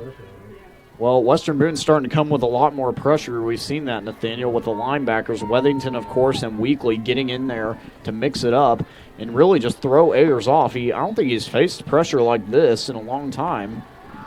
No, they are liking to get this NASCAR package and sending as many guys as they can while still covering the ball, and they're just putting a lot of pressure on Ayers. Great job by this defensive front for Western Boone, shifting after the half. Now they go with the empty set here. 3 receivers now at the bottom of your screen. Here's Ayers dropping back to pass, and he's going to go straight to the end zone. Oh, it's dropped in the end zone. Stoudemire with a big break right there. He's wishing he had this one back. That was right in his arms. Pinpoint pass, perfect throw from Ayers, and just a drop. Armin Hillman, who had the first touchdown of the game, right there just drops a gimme. He had 2 or 3 steps on his guy, wide open in the end zone, and that could be a difference maker. Now it's 4th and 20. Wow, instead of a touchdown to tie the game and potentially take the lead, now it is 4th down and 20 with the ball on the 33-yard line, and Scecina's going to have to try and figure out what to do here, facing a long 4th down. They're going to take a timeout. Wow, with that timeout, we'll take a break as well. You're listening to high school football here on WBTV Sports. Question. When you walk into the boardrooms of the most successful companies here in Indiana, who do you meet? Answer. Men and women who played high school sports. Education-based high school sports give us more than athletes we can root for. They give us leaders we can depend on. Question. So where will we find tomorrow's leaders? Answer. High school sports. This message presented by the Indiana High School Athletic Association and the Indiana Interscholastic Athletic Administrators Association. Oh, welcome back here to Roncalli High School, where we just saw a huge drop on Scecina's side. Wow, Armin Hillman had a big gain on his coverage on his defender, and he broke the coverage, really. Stoudemire got caught sleeping, but Stoudemire's going to get a big break on that one and save some yelling from Travis Bruns, the defensive coordinator, but most likely still going to get yelled at for allowing his receiver to get that wide open. Not calling. They're facing a 4th and 20. They need to get the ball inside the 10-yard line or to the end zone in order to convert this, and I'm curious to see what kind of play they run here. They're inside their own territory. 11:28 to go here in the fourth quarter. Western Boone on top, 13-7. Ayers standing under center. I was expecting him to be shotgun. Right here they go double pass. It looks like they're going to try to run the Philly special, but no, they're going to go out the reverse. Right there, Devin Weekly to make the tackle at the 30. Nice tackle by Devin Weekly to save it. That's a turnover on downs, and Western Boone's offense is going to come back out on the field. Colin, Devin Weekly is obviously leading this team in tackles. He has over 130, but he has more solo tackles than anyone else has combined tackles. He has 77 solo and 51 assisted, and he's just a huge difference maker on this team. He lacks the size of a prototypical middle linebacker, but he makes up for it with athleticism, grit, determination, and his brains, of course. He knows where to be on every play, and he's always involved in on the tackle. Finch, it looked like that last play was going to be a Philly special play. They get the toss to the outside, and then the receiver comes back the other way to get the handoff, and they just decided to run it from there. I was kind of expecting a little Julian Edelman pass, as the Patriots have been doing quite a bit as of late. Oh, Weathington dropped the ball, and he cradles it back in. Wow, big break from Weathington. He's fumbled twice tonight, and he's lost one so far. That's a big break from Weathington. Kind of curious to see what this coaching staff does with him. You can't have a guy in there who's going to be fumbling the ball. Luckily, he gets back on it. But, I mean, it's not like they have Washington to come in right now and replace him. Yeah, but they do have some runners under their belt. Dylan Brown and Brett Weathington, obviously the big power backs to replacements. And Devin Weekly has even played running back a little bit this season. They call them the 3 W's. You've got Devin Weekly, you've got Brett Weathington, and then you've got Cruz Washington, and they just each bring a different element to the game. Oh, Weathington breaking away here, still going forward. First down for Brett Weathington. Across the 45, down to the 44-yard line, right at the 45, picks up the first down. Now, Scecina's noticing this from Weathington. They're trying to strip the ball when he gets close, just throwing their hands at the ball. That time it didn't work because he gets a huge gain. First down now. Wow, so close right there. Weathington, who dropped the ball earlier, would have coughed it up, but right there picks up the first down. And with 10:13 to go here in the fourth quarter, 1st and 10, ball on the 44-yard line. Fourth quarter, handoff to Weathington again, breaking away forward, up through the defense, slides over another tackle. One man to beat, and he's going to back his way forward. Still going. Beast mode is alive. Down to the 20. Colin, when was the last time you saw a pile push a runner 20 extra yards after contact? And as you said, that's just beast mode. He just keeps his legs churning and gets a nice gain on there. We do have a man on the field here. And yeah, man down for Scecina. Number 14 is down, Lance Linder. That's a 36-yard gain, Nathaniel. A 36-yard gain for Brett Weathington. Can we get a replay of that? And yes, we can. Yes. Here, look just at this. Right up the middle. Great Pure blocking. Power. 1 tackle. 2, 3, 4.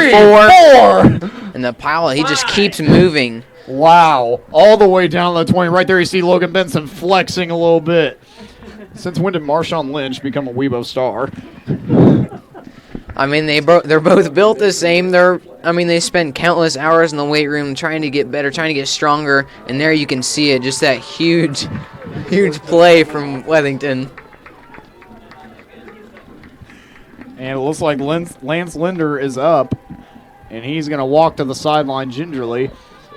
Right down to the 19-yard line, 1st and 10 for Western Boone off the huge 36-yard run from Brett Weathington. Linder so far on the year has 16 rushing attempts, 77 yards, 4.8 yards per carry. And let's Linder see what also has happens 3 here. touchdowns to his name. Weathington's still in the backfield. Scecina looks like they're stacking the box a little bit more. Hand on the turf. Yep, here's Weathington again, barreling his way forward, runs over another defender, and he goes down right at about the line. Oh, and a flag is going to come in. Let's see what this is going to be. They threw a flag right at the end of the play, and it looked like Sam Wilkinson was jawing a little bit with one of the Scecina defenders.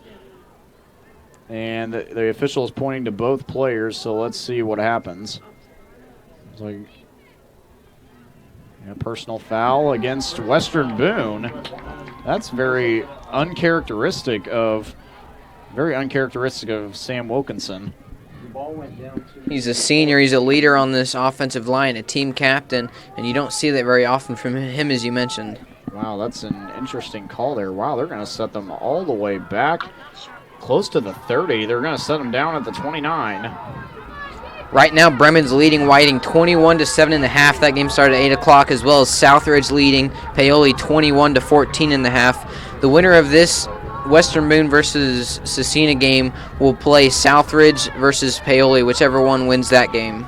So 9:25 to go here in the fourth quarter, and time ticking away down to the 9:20 mark. Second down and 20 with the ball on the 29-yard line. 5 seconds on the play clock. Wright gets under center. Man in motion. He gets it off. Wethington with the carry. He's going to go down in the backfield. Wow. Yeah, Scecina just sent the house. And right there, not much to do. They're expecting run as Wethington's gotten the ball here on the last few plays, just trying to grind out yardage, knock a little bit off the clock. Right now it's 8 minutes and 50 seconds in the game, and that may be the first tackle for a loss this game that Wethington's had to experience. You know what I'd say to do if you're Coach Bell? You're facing 3rd down and 20. I'd say go back to that spread formation and try to air the ball out. Keep Wethington in the backfield. He's more of a downhill runner anyway. Right here. He's open. Benson has got his man beat, and it falls incomplete. Scecina thought they had the interception. Right there, Baker couldn't come up with it. These two guys, Benson and Baker, they've been matched up against each other all game. That time, Benson turned around and went on the defensive side of the ball, knocked it out to prevent the interception. Now stands 4th and 20 inside their own territory, right inside Scecina's territory. Both of these guys trading punches here in this game, and at 8:34, it's 4th down and 20. For Western Boone with the ball on the 29-yard line. And let's see what happens here. Wethington is going to go out of the game. They're going to bring Hendricks in and a few other of the speedy receivers. And Weekly is going to come into the backfield. First time we've seen that here in the last few weeks. And here we go. Here's Wright. Clean pocket pressure coming. He escapes. Gets to the outside. He's going to point, and he's going to try to throw. He reaches forward, gets back to the original line of scrimmage. Probably going to lose a yard, and the Scecina offense is going to come on the field. He did. That was a poor job by this offensive line for Western Boone. The defense for Scecina is just able to pull right into the backfield and get a lot of pressure. Just hinders any kind of big playability that you want Wright to achieve. Well, and you know what? Penalties. I mean, they killed that drive. That personal foul call against one of the Western Boone players really just set it back. They were all the way inside the 20-yard line, and then they got set all the way back to the 30. Yeah, and this crowd is not happy with it either. And here we go, 8:26 to go. Western Boone on top, 13-7. 1st and 10, ball on the 31.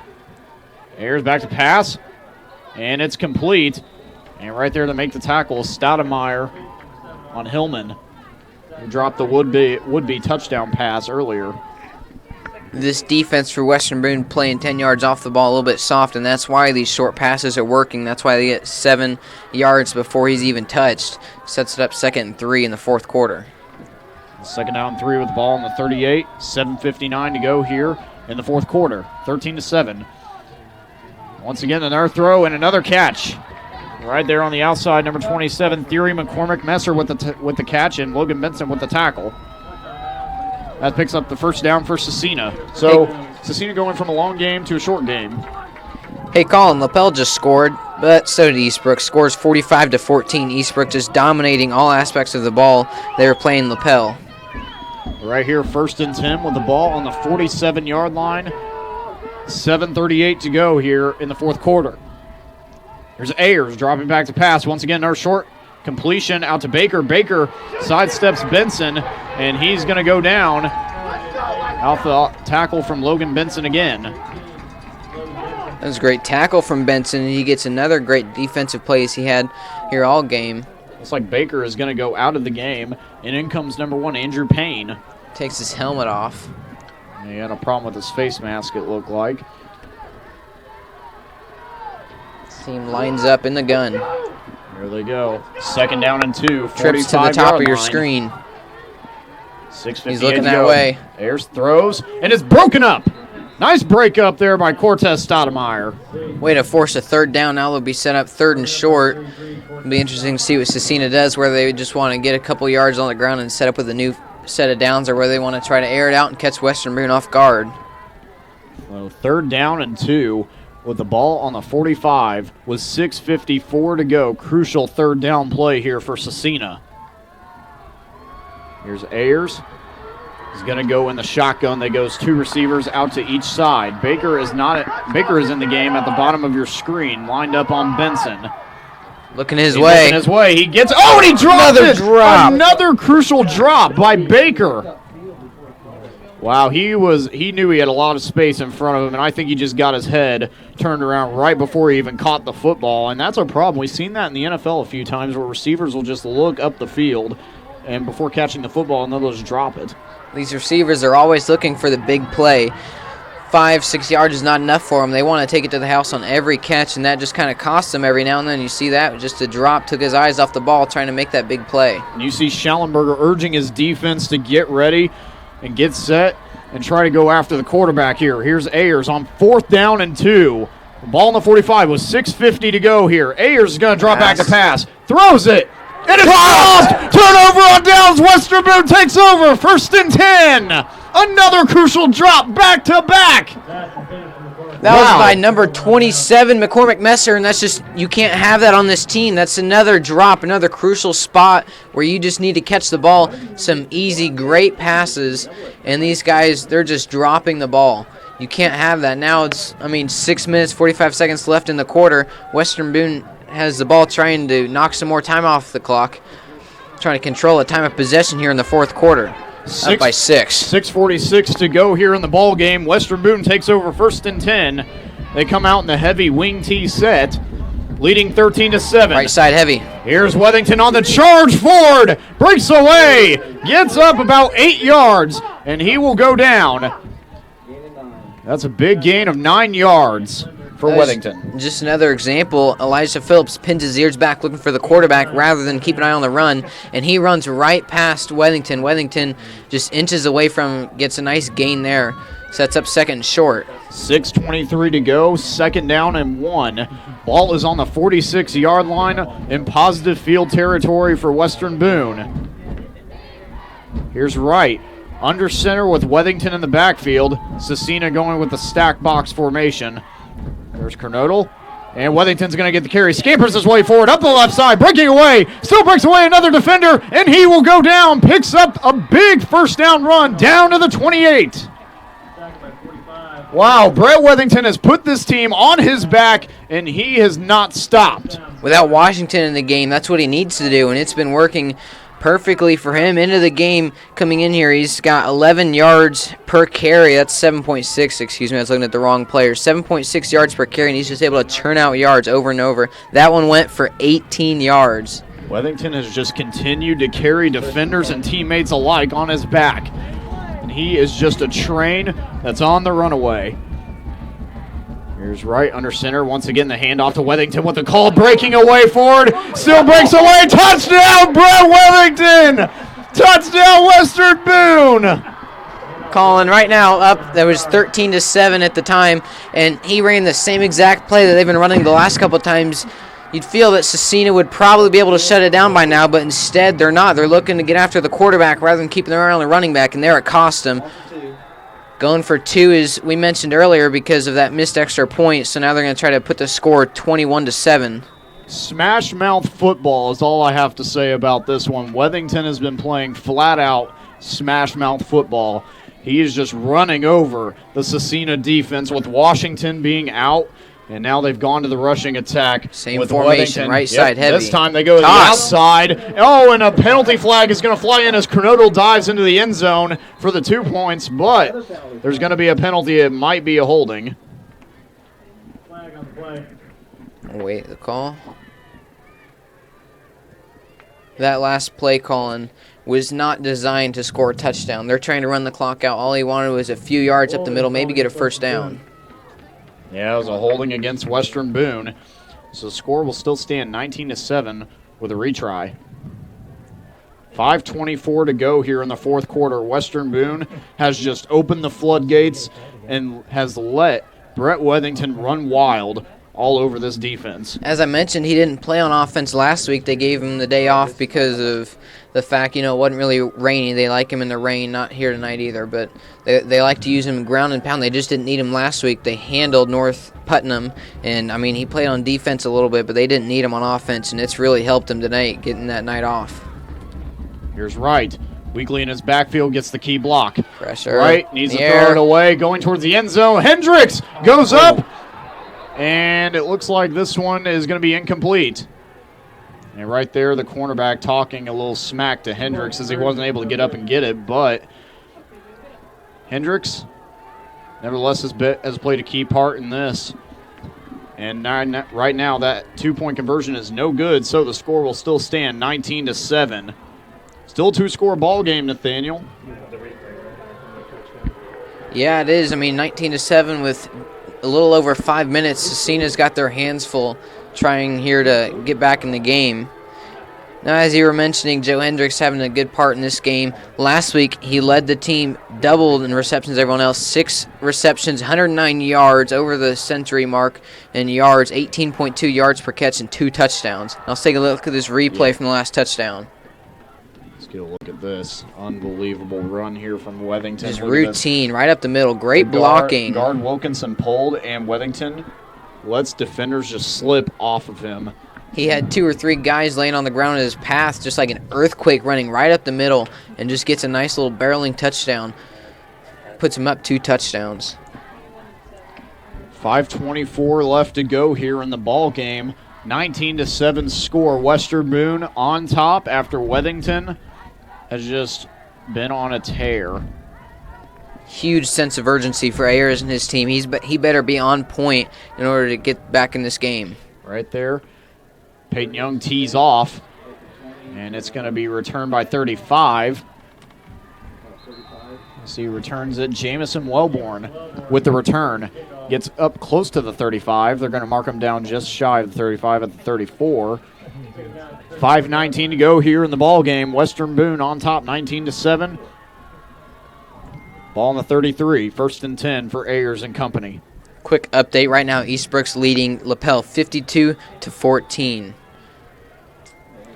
Well, Nathaniel, you kind of had to expect a game like this. And one more scoring update from Andy Hoskins. Bremen up 28-7 over Whiting at the half. And here we go. Here's Ayers in the gun. More urgency coming this time. Passing out of the backfield. That's caught by Middlebrook. Middlebrook jumps his way over a defender, and Connor Hull's there to finish him off. But he picks up the first down. Big 11-yard reception for Middlebrook. Colin, you want to know how involved every player on this defense is for Western Boone? Defensive end Dietz Holdorf was in on that deep play trying to get a stop. Here we go. The Western Boone defensive line wasn't set yet, but nevertheless, Ayers is going to fire, and another drop.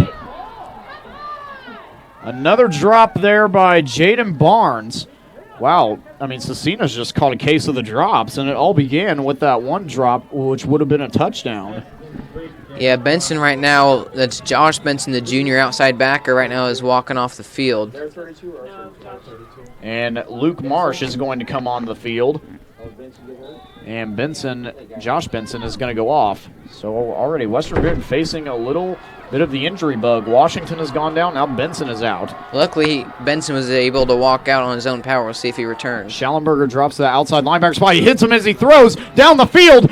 And it's going for Luke Marsh was there to try to make the interception. Double coverage for him. Would have been a nice interception for the sophomore. You had 4 guys in covering 1, and the quarterback, Mac Ayers, just had to throw it because he was getting thrown. Right now, number 32, Josh Benson, coming back into the game after being shaken up on the last play. Looks like Noah McClendon is going to step in as well for Brett Wethington. He's going to go down as a nose tackle. Wethington's going to sprint off the field. And now we bring in the receiver, McClendon. And we've seen smaller guys, tight end Kernodle. Right now, McClendon's in a nose tackle. They like having the smaller, shiftier guys. And McClendon nearly got there, but Ayers escapes. He's going to have to run now and brought down by Dietz Holdorf. Ayers scampered his way forward for a gain of about 4 or 5, and he's across the 50 down to the 49 with 4:40 to go here in the fourth quarter. Holdorf so far coming into the game, had 60 tackles, 42 and 18. Right now this team's going to try to hurry up and get their team going again. Ayers trying to quiet the crowd. Yeah, here we go. 4th down and 5. Here's Ayers dropping back to Looking throw. right. Throws it, and it's complete. First McAtee down. was on the coverage, but it's caught by David Baker, and he picks up the first down. He had a crucial drop earlier on 3rd down, which would have been a first down, and then on the next play another drop. But right there, they get the cradling catch for the first down. No huddle. Hurry up. Here we go. 4:15. Here's Ayers throwing out, and that one is caught. Oh, and a nice juke 2 right tackles. there.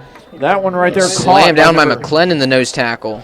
Caught by number 27, Theory McCormick Messer, and a timeout is going to be taken as Messer was hit hard as he That's went an down. official's timeout. Injury timeout is he goes out and steps out to the sideline. Defensive tackle Noah McClendon coming into the game got the tackle there after Messer made his guys miss. Number 11, Jaden Barnes will step in for Messer, and the clock is going to run now. 4 minutes to go, just under 4 minutes.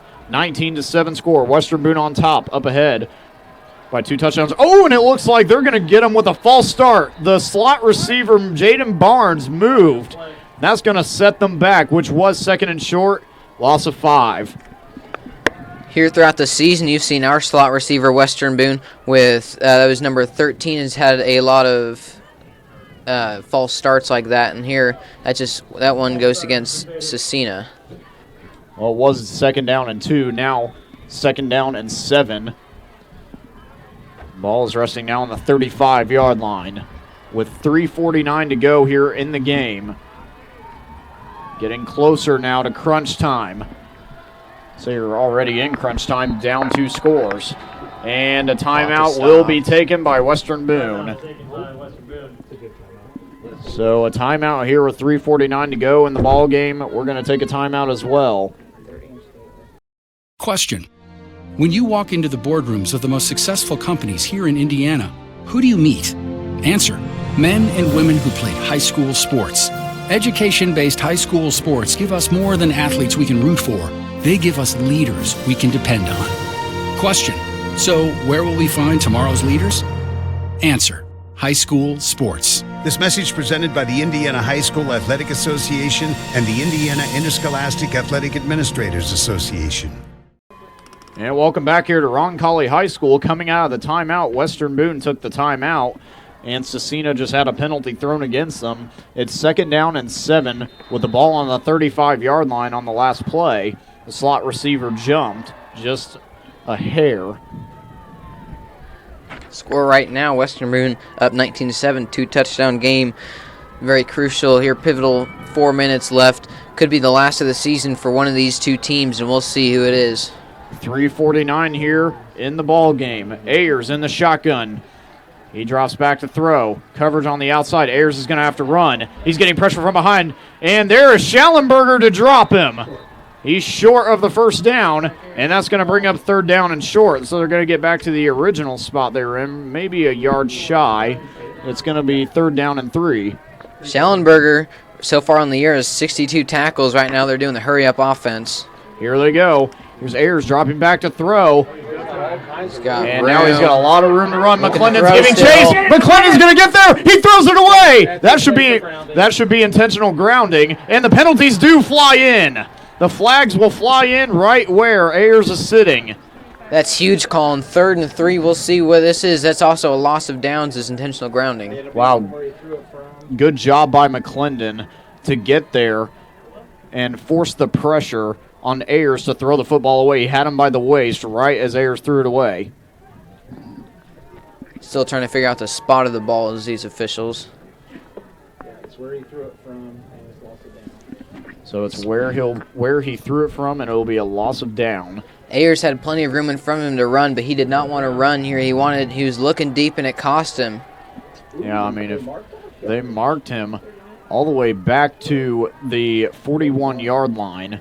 Sets up 4th down and 3. Actually, let's see. 4th and 13. They haven't marked as. Yep, they haven't marked as 4th and 13. The yard marker was a little bit behind. Right now, a crucial moment in this football game with 3:15 left, 19-7 score. Western Boone on top. 4th down and 13. Ball's on the 31-yard line. Actually, the 41. Ayers dropping back to throw. Clean pocket going deep. Open. And it bounces On the ground. incomplete. It's incomplete. Josh Benson on the coverage. Western Boone will take over. 1st and 10. That is a momentum shifter. How big was it? Ayers only needed a few yards. Was it? That was 3rd and 3 earlier. All he needed to do was run out, get out of bounds, stop the clock, and instead he decides to look for the pass. Doesn't get it, so he throws out of bounds, intentional grounding, and that's going to kill him. I think just 3 minutes left. I think the drops are really starting to have an effect on Scecina. Now they're starting to make some uncharacteristic mistakes. And last season, they were a well-oiled, efficient machine, just going through Western Boone like they were nothing. 48-33, that final score. Now Western Boone up 19-7 in this one. Weddington with his hand on the turf. And Whistle a dead. Flag is going to fly in. Let's see what the call will be. Actually, they're going to count. It looks like it was probably 12 men on the field. Legal substitution. It's an illegal substitution against Scecina. Easy yardage. Wow. Just penalties are starting to creep in now, Nathaniel. First it was the drops, and now it's the penalties. And with 3:09 left to go here in the ball game, you're starting to get down into crunch time. Calling 3 minutes left. Western Boone on offense. How does Scecina come back and score here? Get the 2 touchdowns that they need to win the game. We go under center. Hand off to Weathington again, just breaking his way forward. 1st down carry for Weathington. They're running him the same exact play. That was the same exact play as the touchdown earlier. They ran that 4 or 5 times on the drive. And just keep an eye on that to the right side between the tackle and the guard. He's having a heyday in there. I mean, if you're to pick a player of the game, I'd say it's probably Brett Weathington. I mean, he's stepped up for Washington, and I mean, he has just come in and filled that role excellently, and he's done his business on both the defensive side of the ball and the offensive side. Here throughout the playoffs, he's only played 2 of the 4 games because they're wanting to rest him up for games like this, for moments like this when he's just killing time, putting the team on his back. Same play. Right there, Wright keeps it. He flicks it outside. Now to Luke Kernodle. Kernodle muscling his way forward up to the 40. He's going to stay in bounds just short of the 40. Wow, 2:20 to go. The time is slowly ticking off the clock here, and it's getting down closer to the time where you can kind of start to breathe a little bit, but nevertheless, still a lot of time left in this football game, and Scecina still has 2 timeouts. Both teams do. Right now, it's dropped down to 2 minutes and 3 seconds now, 20 seconds left on the game clock. Western Boone leading 19-7, 1 minute and 55 seconds left to go. Here's Weathington in the backfield, and Wright is under center. 5 seconds, play clock. In man in motion, Weathington's going to take the carry again up the left side. Weathington tries to shake a defender, and he's going to be knocked down. And they're going to call a timeout here. Scecina's going to call a timeout with 1:38 left to go in the football game, and Weathington with that last carry to set up 3rd down. Now on that play, they tried to strip Weathington. They're just trying to get the ball in their hands. Right now, 3rd and short. They cannot afford to allow a 1st down right here at Scecina. All right, well, we looked at the Indy Star predictions this week, Nathaniel, and one said that we would win by 11, and another said that we would only win by 3. But so far, it's been very close all game. Big defensive battle, and then Weathington just opened the cage and ran loose. Yeah, I saw one prediction from Indy Star had the game at 26-23 Western Boone. Still plenty of time left right now with 1 minute and 38 left on the clock. Scecina needs to get a turnover right here. And Brett Weathington has come into this game and ran the ball 17 times for 173 yards. His 3rd game with 100-plus rushing yards on the ground. And 2 touchdowns for him. Him and Washington, whichever one's not having a great game, the other one seems to pick up the slack. Each of these guys have had multiple touchdowns in a few games so far this year. And right there, wow, a nice run from Spencer Wright. Wright muscling his way over Scecina to pick up the 1st down. Colin, how often does your quarterback throw his head down and get 7 yards just on a simple QB sneak? I mean, unless you have Cam Newton, not that often. With With a minute 25 to tick off the clock here. Western Boone still up 19-7. 1st and 10 with the ball on the 30-yard line. Revenge is key in this game. These two teams have both had this date marked on their calendar. They say they've gone one game at a time, but still had this date in the back of their mind. Well, we talked to victory formation. Yes, victory formation. Scecina still has a timeout, but it doesn't look like they're going to use it. Right here, 4 seconds on the play clock, and Wright is going to kneel it down, and 59 seconds left in this ball game, and you see the Western Boone student section making their way down to the gate. Right now there's 33 seconds left on the play clock, 46 up on the board. Well, for a team that didn't win a sectional championship since 2001, they've won 2 straight, and then now they're going to get their first regional title in a long time. First in 20 years, that is, since 1998 when they went to the state championship last. And Colin, that's a game. 19-7 final score. So Western Boone gets over the hump of Scecina, and now they have a bid for the semi-state, which will be hosted at Western Boone. Quick scoring update right now. Southridge is ahead of Paoli 35-21. Close game in the third quarter. Wow, Western Boone looked like a totally different team coming out of that locker room in the second half. The first half, they were bullied around, down 7-0. Scored 19 points in the second half off of Brett Wethington's 2 touchdown runs. 17 carries for him, 173 yards on the ground, and MVP of this football game. Colin, 48-33 the score last year. Scecina obviously on top of that. Western Boone had vengeance in their mind all year, and they come on top by 2 scores. How important is it that these guys keep their head up? I mean, it's very important because they're a great football team, and everybody knew that they would give Western Boone trouble. And a lot of people predicted them to be in this game, and they were in this game. I mean, they gave Western Boone a run for their money, and you would really have to credit yourself for that. You held an offense that averages 44 points a game down to 19 points, and their defense, the defense gave up 7 points of Western Boone, and they've only given up about 6.5 points per game over the entire length of the season, and now the regional title is going to come home to Western Boone. You know, it's even more impressive than holding Western Boone down is Western Boone holding Scecina, averaging 36 points a game, and they only had 7 today, and that's the difference maker was the defense. Both of these teams, everyone came into the game thinking, almost knowing that it'd be an offensive game, and instead it comes down to which defense could prevail, and that's Western Boone. And I mean, yeah, I was talking earlier before the game started how this might be an offensive battle because both offenses are so high-powered, but really this just took a big flip and it became a really big defensive battle. Patrick Schallenberger, Brett Wethington, Devin Weekly. Here comes a cheer block for Western Boone, running out onto the field. You'll see him here in a minute. And here they come, the students. There they are. Celebrating a regional championship for the first time in 20 years. And it's just an unbelievable feeling. So, back in 1998, Western Boone took a trip to the state championship, the runners-up in that year. In 1988, they came away with their first state title in school history. And now, in 2018, they will be heading to the semi-state championship. So I know Southridge right now is playing Paoli. No matter who wins that game, it is going to be at home. Next week, Western Boone will host the semi-state. It's huge for this crowd, for this team, for this community to have this huge game at home. And the Western Boone crowd and community really traveled well, didn't they? I mean, you look over at that sideline, you just see a large group of parents. They had a fan bus ready to bring the kids here to the game. About an hour drive from Western Boone to Roncalli here. And it's just unfortunate for Scecina. They're already off the field and into the locker room. Their season is over.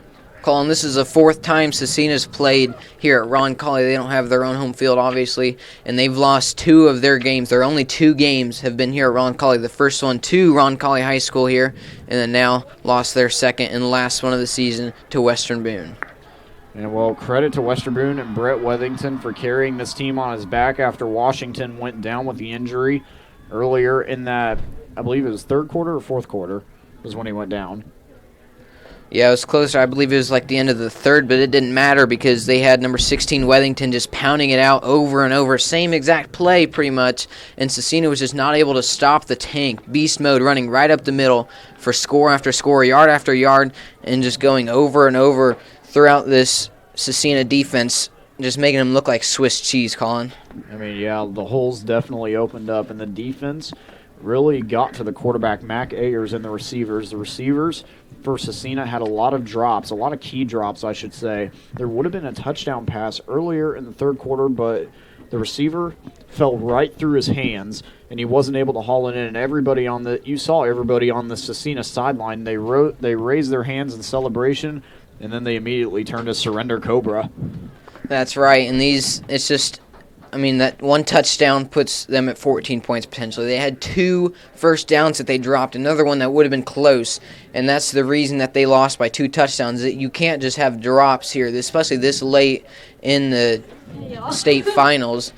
It's crazy to think about how, I mean, last week they threw 3 interceptions, is it 2 or 3 interceptions, and still came out with a win? 2 interceptions last week. So a lot of mistakes. A lot of mistakes last week. They got lucky, slipped past Triton Central. When you're playing the number 1 ranked team in the state, you cannot have those crucial mistakes. I mean, going into this game, Western Boone felt like they were playing the New England Patriots. I mean, a team that is so prepared and so well-rounded that you know that you're going to have to be almost perfect to beat them.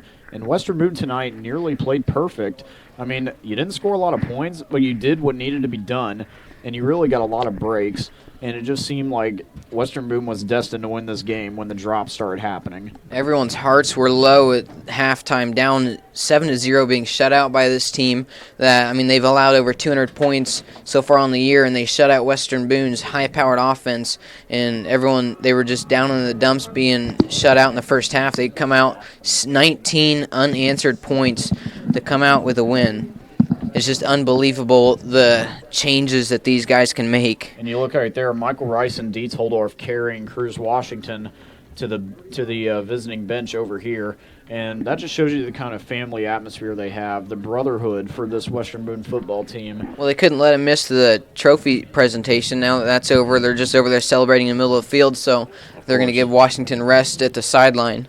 Of course, and you see the guys down there laughing and joking with them about what went on in the game. And, I mean, obviously for Washington, talking to him, he talked about how he's played Scecina during his Lebanon career and how he just always wanted to beat Scecina, and now he finally got that chance with Western Boone.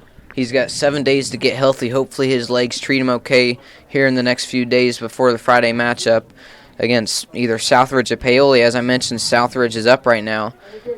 Yeah, Southridge, the former state champions last season, and right now, Western Boone only one game away from a state championship appearance at Lucas Oil Stadium. Yeah, and it's huge. These guys have been eyeing this all year. They knew they were going to be good. I mean, as good as they were last year, they knew they were going to be better, more athletic, faster, huge playmakers on this team. Guys like Hendricks, like you had number 13 Benson scoring points, and obviously the trio of running backs. I mean, you had Brown, who didn't even come into the game, and he's been a huge playmaker for this team. So they have a lot of depth. This two-way school, with all the depth they have, it's unbelievable. Yeah, and Western Boone recently moved up to the top 30 in state rankings in the state, and I mean that just shows you that the kind of power they have. They just dominate the class of 2A, and right now they've dominated this entire playoff. I mean, they had trouble with Scecina and Tipton, to name a few, and last season Tipton gave them a problem. That was the first challenge they needed to mark off the calendar, and then Scecina right here was the big date that was circled 3 times on the calendar, and they really needed to get over this one. Yeah, I mean, before Tipton, they had one close game. They won 7-0 in a hurricane rain against Tri-West. And here, I mean, they had their close game. They won 28-20 against Tipton, and this game doesn't even look close looking at the box score. It's crazy to think that such a huge game Western Boone can dominate in the second half after the speeches from the coaches, after the halftime adjustments. Just that locker room is so special for this Western Boone team, and that's why they're undefeated, Colin. Yeah, I mean, an undefeated record is definitely something to boast about. And head coach Justin Pelly has taken this football team. He's built the atmosphere that the same way his dad built up the Speedway team back when he coached. And that's the reason now that he's in the Indiana Coaches Hall of Fame for high school football. And Pelly has taken that family atmosphere and he's transitioned it to the football field here for this Western Boone team. This team, they like to call themselves two platoons. So they've got guys on offense who don't play a whole lot of defense and the other way around so they can stay fresh on both sides of the ball. I mean, obviously you've got guys like Weathington who play both and are huge contributors. But for the most part, when they come in on offense, they're fresh. When they come in on defense, they're fresh. And that's why they've been so successful this year, having guys all over the place, crowding to the ball, and gang tackling over and over, and on offense just dominating all facets of the game. Very impressive game here tonight. Well, looking at the final statistics for this one, Scecina came away with more first downs, 23 compared to Western Boone's 17. In terms of rushing, Scecina rushed the ball 31 times for 109 yards. And Western Boone came away with 38 carries for 258 yards. They averaged 6.8 yards per carry, Western Boone did, versus Scecina's 3.5. Well, yeah, Scecina, obviously, as you mentioned, they had 23 first downs compared to 17.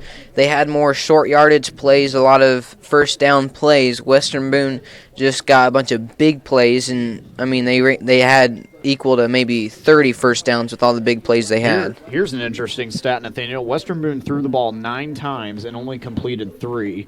Versus Scecina, who threw the ball 50 times and completed it 21, and both teams came away with an interception. 50 attempts, that is unheard of, especially to only score 7 points. I mean, you get 21 pass completions, and a few of them were drops too. You should have a lot more than 7 points on the board. Very impressive showing from this defense for Western Boone. They're allowing a few of these completions, the 21 obviously, and they're crowding the ball. They're getting the guys on the ground so they can take away the yards after catch, just being very dominant on the defensive side of the ball. And Western Boone came away with 86 passing yards versus Scecina's 194. Then Scecina only averaged 3.9 yards per catch versus Western Boone's 9.6. Quick scoring update from the Southridge game. Right now they're up 35-28 against Paoli in the fourth quarter. 1 touchdown game to potentially come here to Western Boone to see who has a chance at a state appearance. Both teams with 2 turnovers here tonight. Average yards per play, Western Boone was 7 versus Scecina's 3.6. Third down conversions, Scecina was 9 of 20. Western Boone was 2 of 7. Fourth down conversions, Scecina was 4 for 11, and Western Boone was 100%, 1 of 1. Versus sacks, defense came away for Western Boone with 2 sacks for -3 yards and no sacks for the Scecina defense. This Scecina defense, I mean, obviously they had their ears pinned back at the quarterback, but there was so much rushing in the game that they didn't really have opportunities to get sacks. You mentioned that Scecina had 4 for 11 on fourth down conversions. I mentioned in the beginning of the game how these 2 coaches are very aggressive. They're going to try to go for it on fourth a lot, and that did not work 7 times for Scecina because of how good this Western Boone defense was on third and fourth down. Western Boone, as much first downs, as much huge plays as they were getting, they only had to attempt 1 fourth down conversion. That was in the beginning of the game, and it worked, and it gave him momentum to get a score on the board. Looking at player statistics, Ayers came away 21 of 46 for 194 yards. Spencer Wright, 3 for 9, 86 yards. Luke Kernodle with 1 catch for 35 yards. Noah McClendon, 1 catch for 29 yards. And Logan Benson with 1 catch for 22 yards. In terms of rushing, Brett Weathington, 17 carries for 173 yards and 2 touchdowns for him. Washington with 10 carries and 63 yards. Wright with 10 carries for 20 yards. And Luke Kernodle with 1 carry for 5 yards. In terms of rushing for Scecina, number 21 Middlebrook came away with 19 carries for 88 yards to lead all of rushers. And wow, just Scecina, looking at the numbers, I mean, Nathaniel, it seemed like they were going to lead in a lot of categories, but I mean, 50 pass attempts is, like you said, unheard of, and they only managed to score 7 and come away with 194 yards. Let's put this into perspective. In the NFL, such a pass-happy league where guys throw for 40 and 50 touchdowns passes on a weekly basis, high school is not as pass-heavy, and just as much as Western Boone is able to dominate through the air, 50 pass attempts and only 21 completions, that's just a crazy statistic. Well, that's a look at the final numbers here on WBTV Sports, and I'm going to send it over to Nathaniel real quick. Well, Colin, we'd like to thank Ron Colley for letting us use their facilities here. I mean, obviously this isn't our field, and, I mean, they brought us up here in the booth pizza. They gave us drinks. They let both teams play on this field that's not theirs. We're just very thankful that they're able to let us in and squeeze us into their field. Yeah, I'm very fortunate. For Ron Colley and their athletic director, thank you to them. Also, thank you to Western Boone athletic director Jeremy Dexter for allowing us to broadcast tonight's game here on WBTV Sports, providing us with the opportunities. Yeah, and as I mentioned earlier, Andy Hoskins, the Webo alumni, is the one who's bringing us all these score updates. Here's one just coming in. Southridge just scored another touchdown that brings the score 42-28 against Paoli with less than 8 minutes left in the fourth. Still, it's a 2-touchdown game, keeping it close. Still plenty of time for Paoli to come back. Also like to thank Western Boone head coach Justin Pelly for allowing us to broadcast these games as well for his team. Of course, we'll leave this game up on YouTube. We won't be putting it on private or taking it down, so you can go back and view this one whenever you'd like. And I'd certainly say, Nathaniel, this is going to go down as a classic. Well, the reason we've had been taking them down is because we don't want other teams farther in the bracket to be seeing these games, seeing all this film. But now the teams already trade the last 2 games of film anyway, so if we went to the state championship, they'd still get this game and the next one, so there's no point taking them down if the teams are going to get them anyway. Right, so good news, fans. Games from here on out will be left on YouTube, so you can go back and watch these with your grandkids, your kids, whatever you want. So yeah, and this game here next week will be at home, as we mentioned, against one of these 2 teams we've been talking about, at home for Western Boone. Yeah, well, that's going to do it for tonight. I'm Colin Bruns, alongside Nathaniel Finch, bringing you the action here. Western Boone victorious in the regional championship, 19-7, going on to the semi-state. Thanks all for watching. That'll be it here up in the booth. Country Roads, take us home. Roads, take me home.